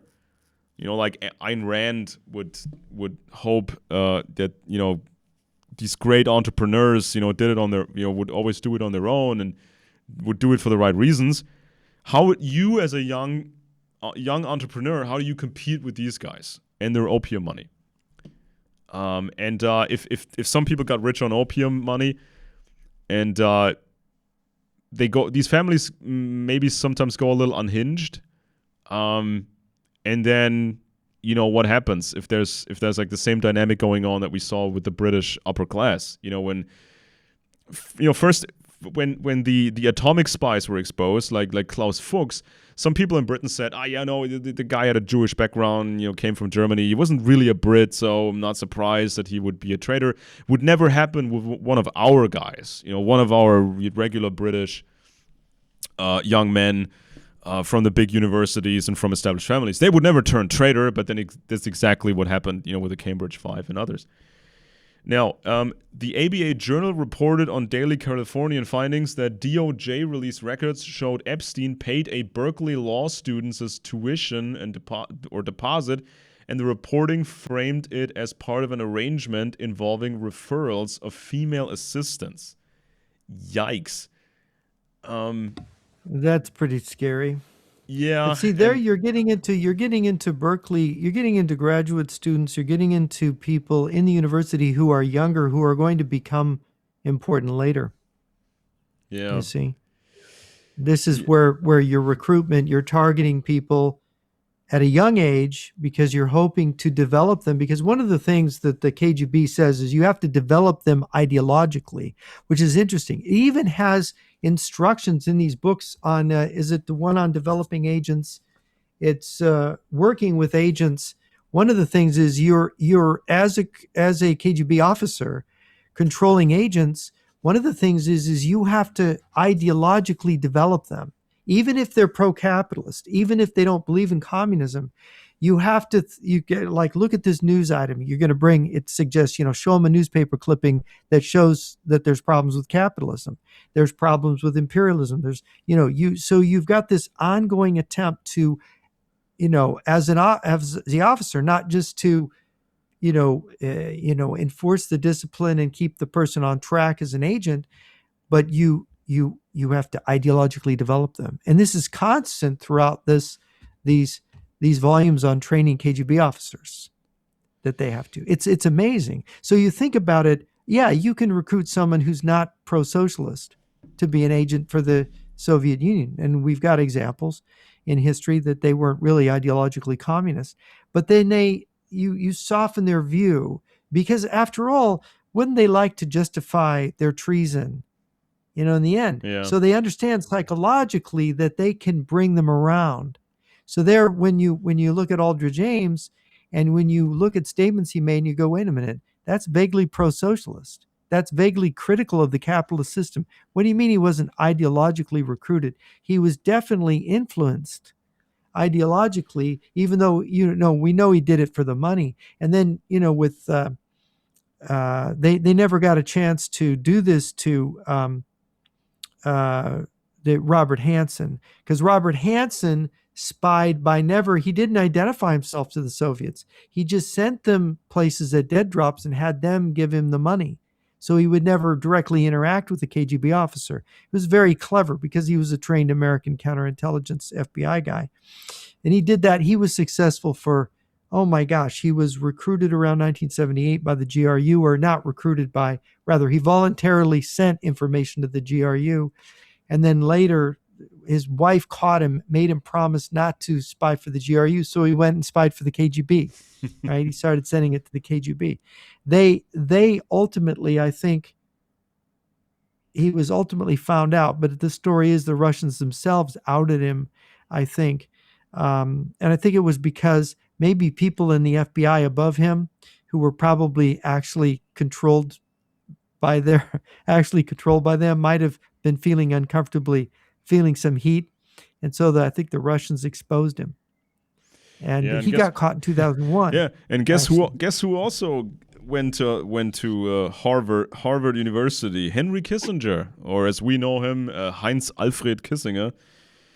He went to Harvard, and this is like what can happen when you don't. He went to Harvard. He was a Jewish German refugee from your neck of the woods, right?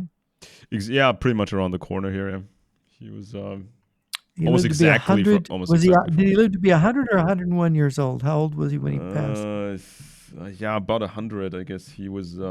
He was quite sturdy, and of course, if you read some of the biographies of Henry Kissinger, what you find is that he was very narcissistic in the way he treated his first wife, the way he divorced her, the way he advanced in the White House, the way colleagues like General Palmer, the deputy head of Material Assistance Command Vietnam, described him in his book, The 20-Year War, the way that others described him, H.R. Haldeman, in The Ends of Power, others who worked with him. It's a fascinating story, Kissinger.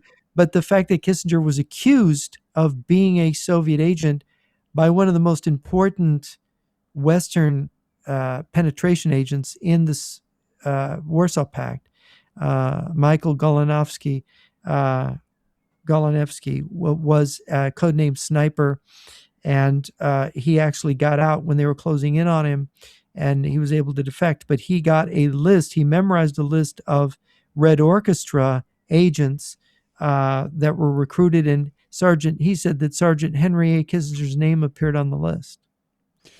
Yeah, it's like how quickly can you go from Harvard, and of course he's done some interesting stuff before Harvard, of course, and it's not like you get out of Harvard and you rise to the top of everything, but it's still it's like up to the Rockefellers. It's an ecosystem, and it's an ecosystem. Yeah, the Rockefeller. He wrote a fairly famous book on nuclear warfare and diplomacy, I think in the late 50s. I have it here somewhere. What I would say, as someone who was educated as a political scientist in the U.S., Henry Kissinger had an excellent education as a political scientist. He follows the tradition of American political science as it was the great tradition in the middle of the 20th century. He absorbed all of it. He understood it perfectly. He understood the methodology. He understood the approach. So he could he sounded absolutely brilliant and knew how to make brilliant points, but he was a whore for power and would could easily twist things around and manipulate a person like Henry Kissinger. And H.R. Haldeman, Henry Kissinger, Nixon. Richard Nixon, and H.R. Haldeman gives examples in his books. H.R. Haldeman was famously Nixon's chief of staff through his first term and ended up going to jail over Watergate. But he would describe how Kissinger would, for example, in the Pentagon Papers, Daniel Ellsberg, who the plumbers went and raided his office. The people misunderstand the Pentagon Papers. They had all these academics working for the Pentagon. So what did they tell them to do? Well, think of reasons we would go into Vietnam, right? Not the real reason they went in, because Johnson never read the Pentagon Papers. They didn't inform his decision to go into Vietnam. But they would think of these reasons. And of course, they were what? They were left-wing college students, graduate students who got hired out of college to work for the Pentagon and would write these things, having their own Marxist influences about imperialism. So they wrote the Pentagon Papers were written by these kind of people. And guess Daniel Ellsberg was a protege of Henry Kissinger, Professor Kissinger, right? Yeah. So when the Pentagon Papers broke, and of course the Pentagon Papers were written when Johnson was president, it had nothing to do with Nixon. And so it came out and Nixon thought, why should I care about the Pentagon Papers? That's all on Johnson. That isn't me. I didn't go into Vietnam. I'm trying to get us out of Vietnam and win the war. Johnson got us in. That's fine. Well, Kissinger was implicated because if anybody figured it out, Ellsberg was his sort of disciple in a way. So Kissinger said, Mr. President, you have to go after Daniel Ellsberg. You have to, because it's the presidency. It's bad on the White House. It looks bad. And he basically got Nixon all turned around so that Nixon sent the plumbers to burglarize Daniel Ellsberg's psychiatrist's office, right? Which is illegal and wrong and crazy at the same time. But it was actually Kissinger that was egging Nixon on, that was inspiring this, appealing to Nixon's insecurities. And this is an example of how a really narcissistic, manipulative person who's polishing his own image up all the time, making himself sound liberal to the liberal press, making himself sound conservative before the conservatives. He was before the conservatives, he was the hawk's hawk. Before the liberals, he was a dove. This is exact description out of H.R. Haldeman's book. This is how he described Kissinger. And all the time, Kissinger would go into Ellsberg's office at lunchtime and try to spy on H.R. Haldeman. He would try to look at Haldeman's desk and read what was on there. So Haldeman caught on, and he says in his memoir, he'd have his lunch and he'd have this really juicy document out there. And as Kissinger came around and was trying to eye it, he'd move his lunch on top of it and just, completely frustrate him. He'd play these games. But, people don't realize, and he was basically saying Kissinger was spying on me, the chief of staff of the president, So when you put it together with Michael Golanewski's accusations, and there's problems with Golanewski because he later went nuts, supposedly, and there's all kinds of things said about that by Peter Wright and others. But and there's a book called Widows about Kissinger, all the other people who thought Kissinger was a Soviet agent. But it's which is in the book has more in it than that. But it is quite incredible. So and it isn't, when you talk to somebody, you say, oh yeah, Kissinger was a Soviet spy. You're one of those McCarthyist people. No, it's a thing to be taken seriously. He was one of the weirdest characters of the entire Cold War. Yes. It's like, and it's like, how do you, when you have a small pool of people to choose from, right? You pre-select, and you say, okay, those people in this selection round, they're really smart, they have high IQs, very powerful brains, and then you look at their backgrounds, and then you choose whom to promote or whom to give some opportunities. And it's like there was some fundamental some fundamental problems that happened quite a while ago, and they still affect us to this day, because each generation the problems kind of can compound, especially when it's outright craziness and it's foreign infiltration, foreign espionage. I mean, I talked about this Gilman guy, and he so he creates this Russell Trust Association, with the Yaleys and the opium trade, becomes powerful in academia, and then this Gilman guy became the first president of the Carnegie Institution. Wasn't that also tied to Kissinger? Wasn't there like a important link between Carnegie Institution and Kissinger? I don't remember that. Was it the He other? wasn't. Or was it the But other? Kissinger had it's very interesting when Golanevsky first defected to the West, and I always wondered if there was a connection, and there were some other defectors in that area. That Kissinger, they yanked his security clearance. I think it was the late 50s, early 60s, and that really put a blemish on him. So that when Kissinger went to become Nixon's national security advisor, they had to waive the usual process to get him to become national security advisor, because he couldn't pass the security clearance. Yeah. And I'm not sure what there was. It could have been something related to a defector testimony about him. But I mean, he got these awards from. Well, all these endowments. There's like different Carnegie. There's different Carnegie institutions that they say something about him. There's like what is this thing? The Carnegie Council for Ethics and International Affairs. This is from 2017. How Henry Kissinger conspired against a sitting president. What the heck? Yeah, I mean, it's like, was he conspiring against Nixon? Is that what they're alleging? Yeah, I'd have to look into this a bit more, but this is like, Carnegie Institution. This is like at the center of this whole thing. Gilman counted among his colleagues and correspondents the industrial magnate Andrew Carnegie, U.S. presidents James Garfield and Theodore Roosevelt, psychologist William James, and many others. It's interesting. Nobody would say anything publicly because his reputation was so huge after he was Secretary of State. But you notice that no Republican administration took him back after that. Although his protégés, many protégés. He's got like his people everywhere. State. Lawrence Eagleburger is one. General Scowcroft, who was famously George H.W. Bush's national security advisor. All of these people came out of this Kissinger and Robert Gates, CIA director and then defense secretary under George W. Bush and Obama. These people were all kind of promoted early or at some point in their careers. Yeah. General Haig, who became the first Secretary of State for Reagan, was a Kissinger protege. Kissinger chose him as his immediate deputy when Nixon made him national security advisor. And of course, General Haig, became chief of staff. After H.R. Haldeman, he became Nixon's chief of staff, and up to the point of Nixon's resignation in 1974.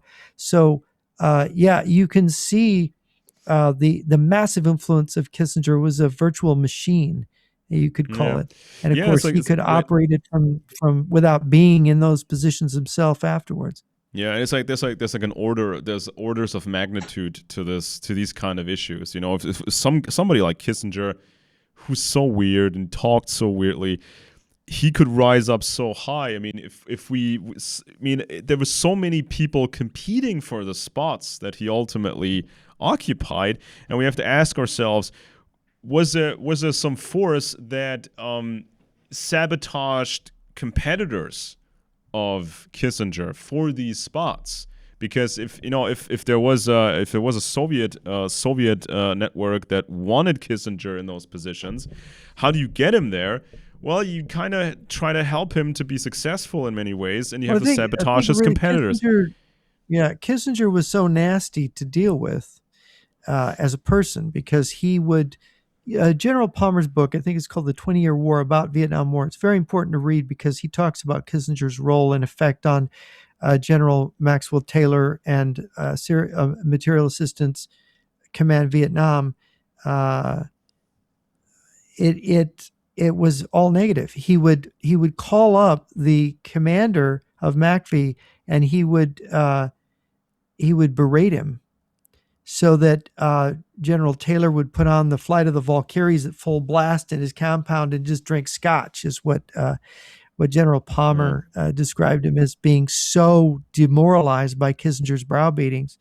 And it was massive interference in the war itself. And Kissinger would not accept anybody. The Army, when you wanted a military deputy advisor to the National Security Advisor, the Pentagon generally assigned you somebody. So what did they do is they had somebody assigned for Kissinger. Said, no, I'm getting this Al Haig, someone he never met, who was, I think he was a commander of a regiment in the Big Red One in Vietnam. And he brings him there from the war to be his deputy. And it was this Kramer, this guy that was Kissinger's mentor in American U.S. military intelligence in 1945 in occupied Germany, that ended up recommending him. And it's like, what is this Kramer guy who is talked about by Palmer in his book, like Kramer's influence on Kissinger? Who is Kramer? And so it's a very strange history, understanding who these people were and why they did what they did. But I think Kissinger's reputation for being a difficult person, a manipulative person, made it so that he wasn't really welcome anymore. He enjoyed that power under Nixon and Ford as a weakened president. And it's like when you have your assets in place, you can use these assets to shield each other, or you can just manipulate things so your asset doesn't get exposed, your asset doesn't get in trouble. I mean, when Epstein, when Epstein was convicted for the first time, and this gained more public attention. I mean, more and more people would have realized, and even professional security agencies would have realized, there's something really deeply disturbing about the guy, and this is a security risk. So why not look into this further? But it seemed like people couldn't touch him. Like this, what was it, Alexander Acosta, and they were supposed to handle the case, and they were told this is above your pay grade. It's got something to do with security, and we can't really talk about it. What case are you talking about? What case are you talking about? The Epstein case in 2006 to 2008, the first real big case they had against him. And so the leaders of this, or people leading the case, they were told from higher levels that no, you can't really touch that guy. It's got something to do with security, and it's way above your pay grade, so we can't really talk about it. So that's what they did. Well, they let him off. The thing is saying that he's see, the thing about Epstein, and this is where our own system gets corrupted. You've got and it goes back to, again, the Reagan administration. You've got Barr, Attorney General Barr, who was a CIA lawyer, whose father was in charge of this school in Manhattan. What was it called? The Dalton School or something? The Dalton School in Manhattan. So he hires Epstein to be a teacher there when Epstein's young, and Epstein, I don't think, even finished college. He's a college dropout. He wasn't qualified to be teaching at this specialist school. And so Epstein then networks through Barr's father, Donald Barr. He gets a position at Bear Stearns, this big house, this investment banking house, which ended up going under in the 2008 collapse. He goes there, and he gets caught doing things that are kind of unethical, and he's sort of let go, but he's not kicked out. He's able to open his own shop, and he ends up being the guy who's doing bank transfers for these banks, these savings and loans that are being used to launder CIA money, that are involved in moving money in the Iran-Contra scandal. So again, and then it's Robert Barr, it's William Barr. What's his name? William Barr. The younger one, I think, was William Barr, and the older is Donald. Yeah, well, Donald Barr is the father. But anyway, he's a CIA lawyer. He's the cleanup lawyer on the. He's covering up in the wake of the Iran-Contra scandal. You read Terry Reid's book. Terry Reid ran the CIA proprietary front company in Arkansas and Mexico that moved the weapons to supply the Contras fighting the communists in Nicaragua. And this book is unbelievable. It's like almost 1,000 pages, but it's something to plow through. But what you learn in there is that Barr was covering up for not only President Reagan, but the real involvement was President George H.W. Bush, who got close to Felix Rodriguez. And Terry Reid alleges in the book that Rodriguez was a double agent because he has this Mossad, Amram Nir of the Mossad comes to him and says, Felix Rodriguez is a KGB double agent. He's murdering CIA agents he can't recruit in the pipeline. They're moving cocaine through your company, through the CIA flights that are bringing weapons are coming back to Arkansas with cocaine. Your warehouse is full of cocaine. I've come to warn you. The Hassan Foos shoot down was a Hassan Foos wasn't shot down. He crashed a plane on purpose because Rodriguez had recruited him.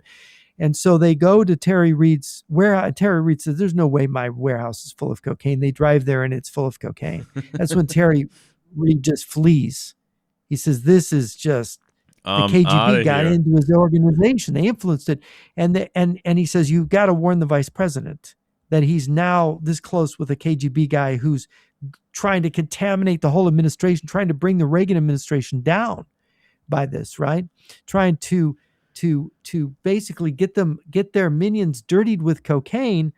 And of course, who is running the cocaine operation out of Arkansas? It's Governor Bill Clinton. Bill Clinton, yeah. Who famously, so the next two presidents of the United States, George H.W. Bush and Bill Clinton, right? Well, Yale's, right? They both become the next two presidents, but they're both involved in the same scandal. And the cocaine's coming back into Arkansas, being laundered through the Clinton machine back there. I mean, it's an astonishing story. Yeah, it's like the whole thing. And this is game, Barr, and Barr gets picked to be the Attorney General of President Trump in his first administration. Yeah, what's going on here, right? And it's at this stage of the game, it was cocaine, which was.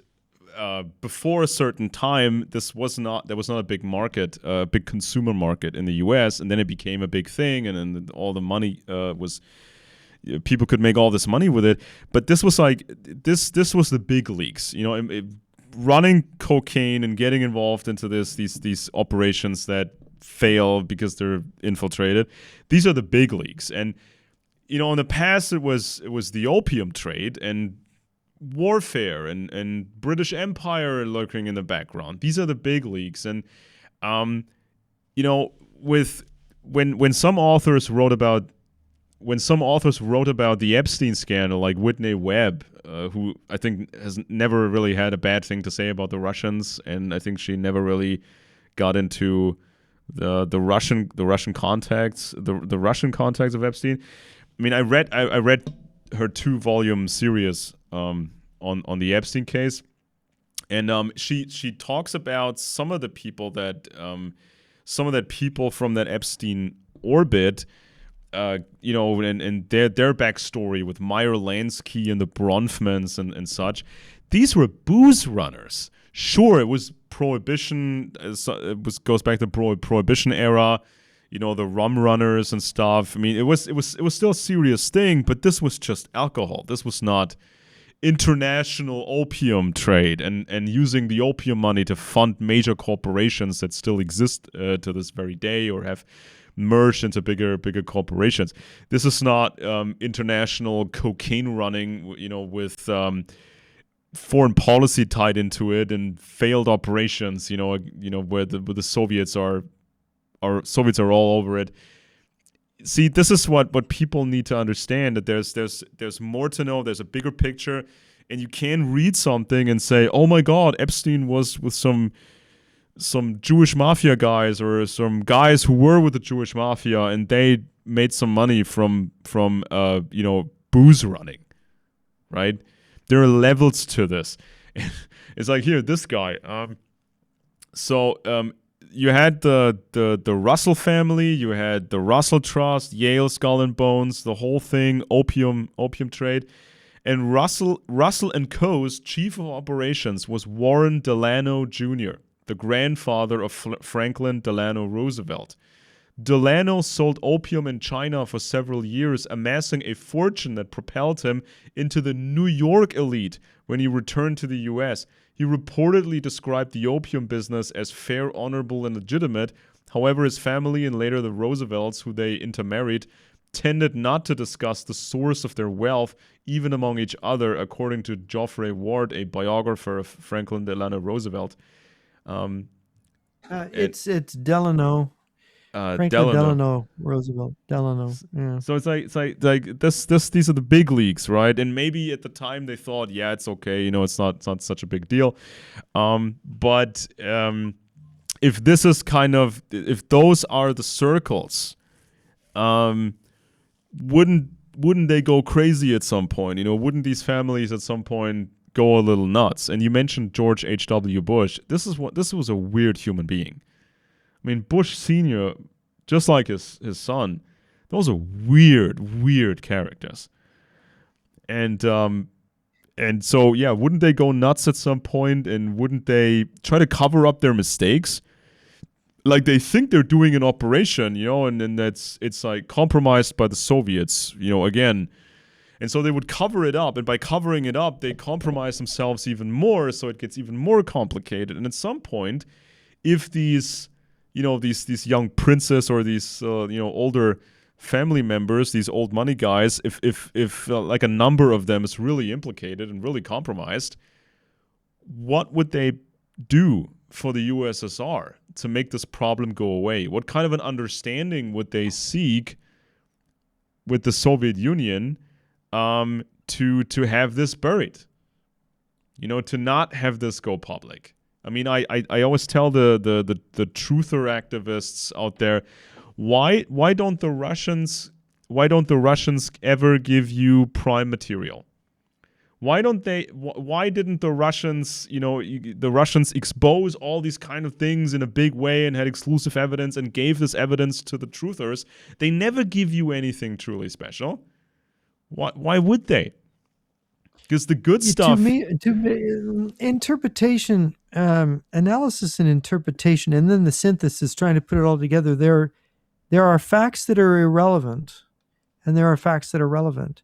And what a lot of conspiracy theory people do is that they find all kinds of little irrelevant facts. They get you down into the weeds, and they spin this web that draws you in, and it's partly things that aren't really facts, but you can't really tell they're not factual. They're very technical claims, and it takes a while to, and they also make claims that are just outright not true. And then they create a context, a false context, which is what the conspiracy theory is. It's the general idea that there's somebody out there that can control events in history, and that they can actually hide things and control narratives. And the thing is that it is a controlled narrative. The conspiracy theory is the controlled narrative. So it's ironic the people who are following conspiracy theories are the ones that are controlled by the ideas that they're absorbing, and they're being led further away from the truth. And of course, the truth is not, this is where people get it wrong. The truth is not something that's simple. Nobody has it exactly. We're all groping. We're groping in the dark.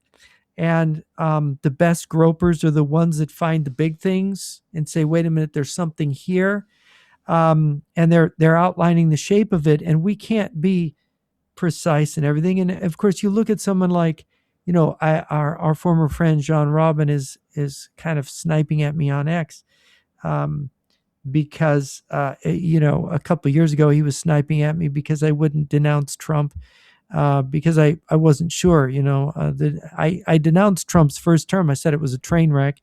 He didn't do what he promised. I voted for him 3 times because the alternative are these Democratic. Well, you voted Republican. I mean, that's what we tried to explain. We tried to explain that. Yeah.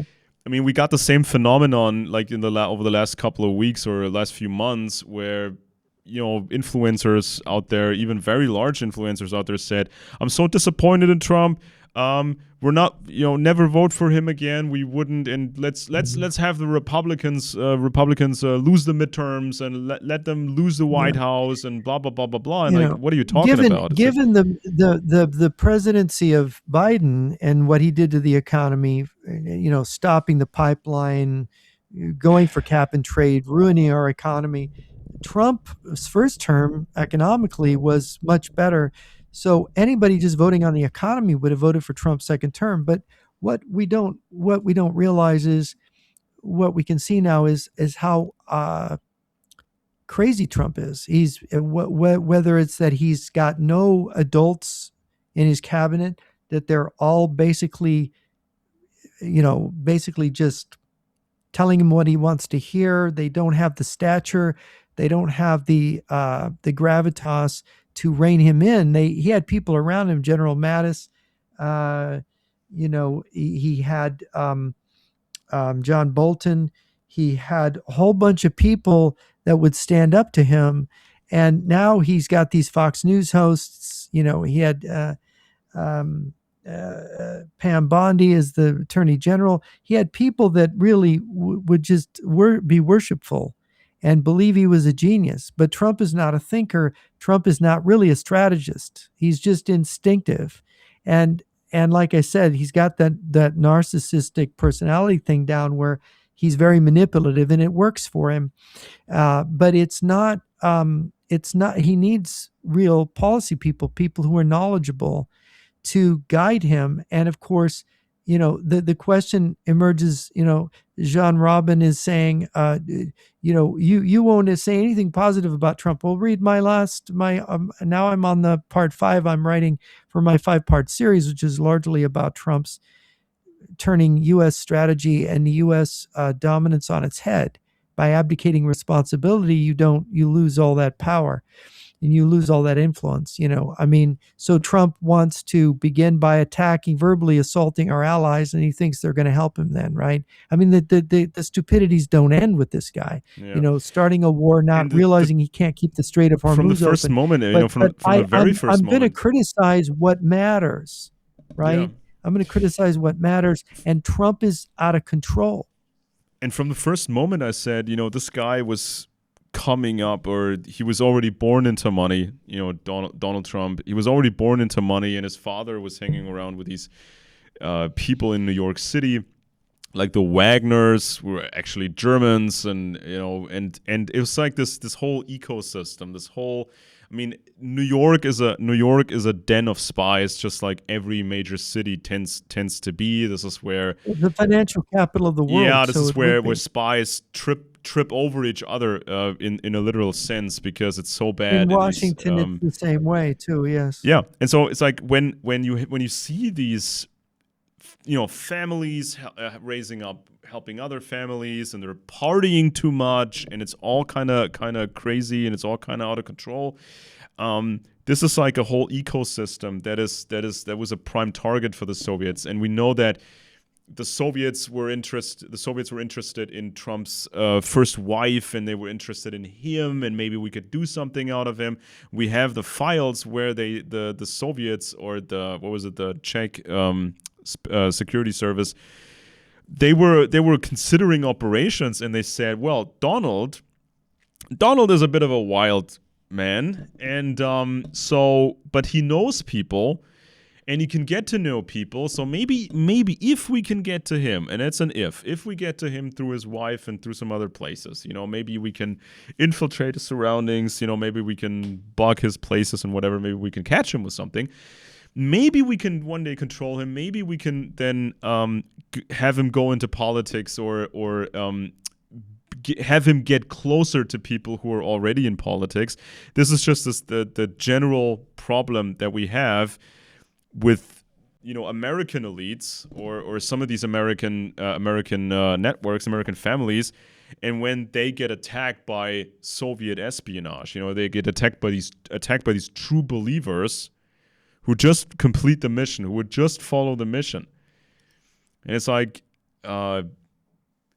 this is kind of the template that I've been describing in this show today. We got people in the Epstein, in in the Epstein scandal who were tied to Princeton University. And guess what? Guess where Princeton got its original money from? Princeton's first big benefactor, John Green, sold opium in the Pearl River Delta with Warren Delano. They all kind of knew each other. They all were running dope. So now we have Corina Tornida, a Princeton professor of ecology and evolutionary biology. So it was reported that newly released files showed she exchanged emails with Epstein from 2008 to 2012. The correspondence, including research-related exchanges, travel references, and arrangements for 2 wire transfers. Tornida said she never saw Epstein behave inappropriately and that her in-person interactions with him were in the company of senior scientists. Beyond Tornida, Princeton Alumni Weekly said the newly released files also included then-trustee Eileen Guggenheim and showed Epstein making attempts to befriend Princeton professors. The Daily Princetonian reported that Princeton alumnus Daniel H. Weiner appeared in the files because he represented Darren Indyke, one of Epstein's longest-time lawyers, co-executor of the Epstein estate, and later helped set up the Epstein Victims' Compensation Program. Meaningful Princeton connection. Then we had Robert Trivers, who appears in widely circulated documentation of a 2004 Harvard dinner hosted by Epstein that included academics from several universities. Trivers looks more like a social scientific event contact than a major Princeton-centered institutional tie. Nature's broader review of the 2026 files supports the overall picture that Epstein's scientific ties were deeper than previously known. Through Princeton's footprint still appears much narrower than Harvard's. So it's like the same thing over and over and over again. Families that knew each other, old money, running opium, making all this money, putting that money into other business ventures, funding these universities at their cadre schools, and then comes Epstein and uses these elite schools as his hunting ground. And some of these networks, some of these people, they became presidents. Like Bill Clinton. And it was not surprising to many how many times Bill Clinton was in the Epstein files, and the photos in the swimming pools and the other swimming pool and the other swimming pool, and it just seemed like Clinton was a really big fan of Epstein, right? I mean, that's how it goes. I mean, you told the story earlier. Failed operations, Arkansas. Big operations get compromised, and they try to cover it up. People that they thought were working for them were really working for the Soviets. And it's like okay, so then they make this guy president. They make Bill Clinton president. And it was Bush Senior, and it was Bush Jr., another Yaley, and it was Obama. Obama used to call the Russian threat a joke. He joked about it. He said, haha, the 80s called. They want their foreign policy back. What are you talking about, Senator McCain? Russia is not a threat. That's stupid. That's what Obama said. That was against. That was in a debate with the Utah senator now, who ran for president in 2012. Yeah, and all the communist background of Barack Obama and his family and his weirdo family history. Who was the father again, and who was the other guy, and what was the mother really doing, and the weird international travels, and went to Colombia. Mitt Romney, when Mitt Romney accepted the nomination in 2012, the Republican nomination, he mentioned Russia in his speech as being a threat, and Obama made a big deal about that. And the Democrats now turned around and did a pirouette, and now they're all talking about the Russian threat. So it's funny how insincere all this is, and how it is a maneuver, because the Democrats were the number one party compromised by the Soviets, but they were always Republicans. There were penetrations on the Republican side too. So, and now, of course, we see MAGA, all the pro-Russian mouthpieces, and Tucker Carlson being among them. I mean, Tucker Carlson turns my stomach now when I watch him. Yeah, I I mean, can't stand. he said clearly he doesn't like Islam. Now he says it's the greatest thing, and Sharia law is good. And he said a couple of months ago, I think, Iran was a threat. Now, oh my God, of course Iran is not a threat at all. And it just changes his tack He's on getting so his many talking things points so from. fast. I mean, I don't know what the compromat is on that guy. I have no idea. But this is not honest. This is not an honest guy anymore, if he ever Yeah. was. Yeah, it's like Yeah. you got what was this? I mean, when we saw this podcaster Armageddon unfold over the last months, when some of these influencers they used to be classic truthers, then they were Trumpers, and now they turned on Trump, and some creatures like Candace Owens, they were trying to be more mainstream for a while. Now they're completely crazy.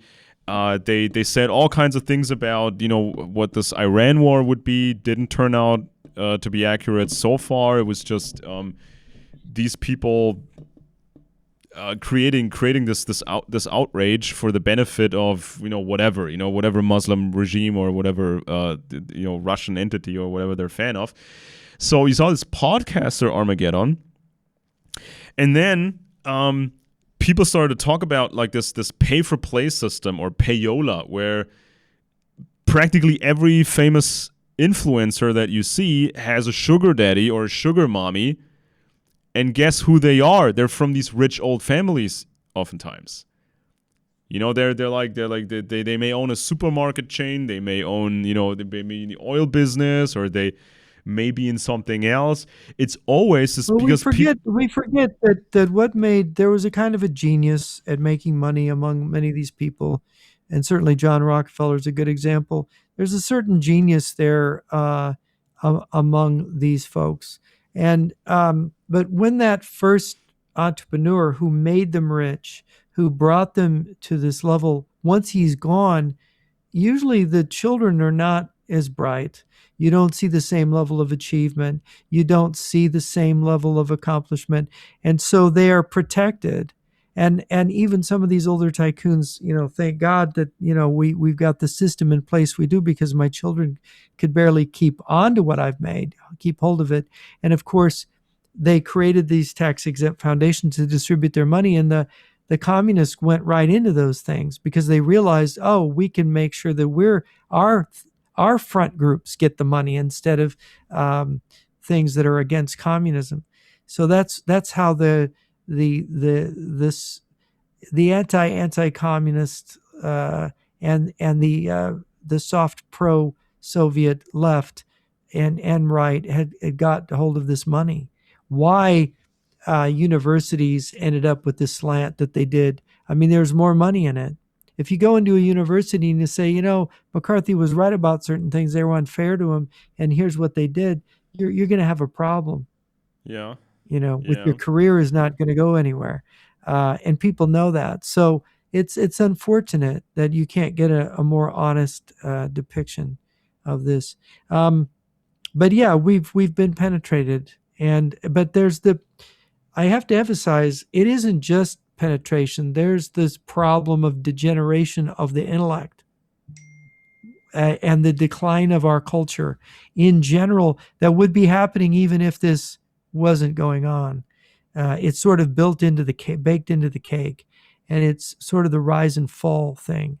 And it's not just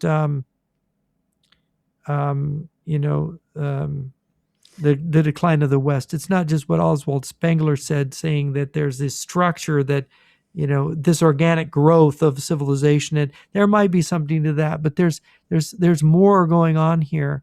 There is this struggle that's going on with these tools, television, the smartphones, the everything going on a screen, the abandonment of books and reading, and serious reading and serious knowledge. This is really cutting us down so that we're dumbed down to the point where it is an idiocracy, and we have elected Mr. Trump, and Mr. Trump doesn't have any kind of intellectual wherewithal, and he's picked people around him now that don't. And so now the U.S. government is sort of off the rails. The U.S. policy, foreign policy, military policy, off the rails. And this is the whole Western world is being derailed by this derailment. Yeah, and I think the Right. last thing, I think the last point I want to make is this. When the war started, or the military action started against Iran, and influencers were so disappointed because they were hyping, they had hyped up Trump for so long, and unrealistic expectations and unrealistic promises to their audiences. And of course now when Trump was not doing what they wanted him to do, they feared for their own career, and so they had to make these public statements. And one of them, I think this was Owen Schroyer, who used to work for Alex Jones, and now they hate each other. Owen Schroyer said something that other people also said on the web. He said, maybe the Republicans need to lose a couple of times. Maybe they should lose the elections, and I think Nick Fuentes said kind of the same thing. They should lose, and only if there will be in the future, only if there will be a true, what they call a true America first candidate, only then would they advocate again voting Republican. But here's the kind of the giveaway. They're waiting for the savior to appear. They're saying we're gonna be like disappointed, angry children, just not voting Republican anymore, and we're just gonna sit on our asses and whine and complain until the savior comes. This perfect America First candidate who promises to do exactly what we want him to do, even if it's not realistic.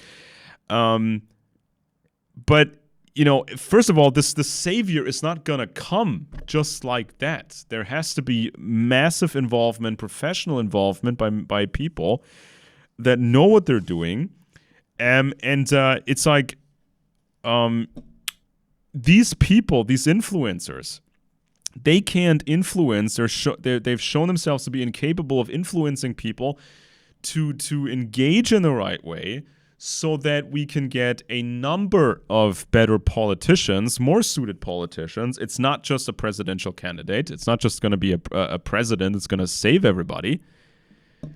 So it's like this dead giveaway that they don't influence people in any meaningful, productive way. They're just telling people to be bratty children and disappointed and being passive aggressive and just ghosting the Republican Party until the savior comes. And that's just not how it works. That's not how reality works. Yeah. Well, how reality works is something that we want to talk about here on this Friends and Enemies. So I want to thank you for joining us. I'm Jeff Nyquist. I've been here in the U.S., and my co-host Alex Benesch is in Germany. And we hope you'll join us next week for another edition of Friends and Enemies.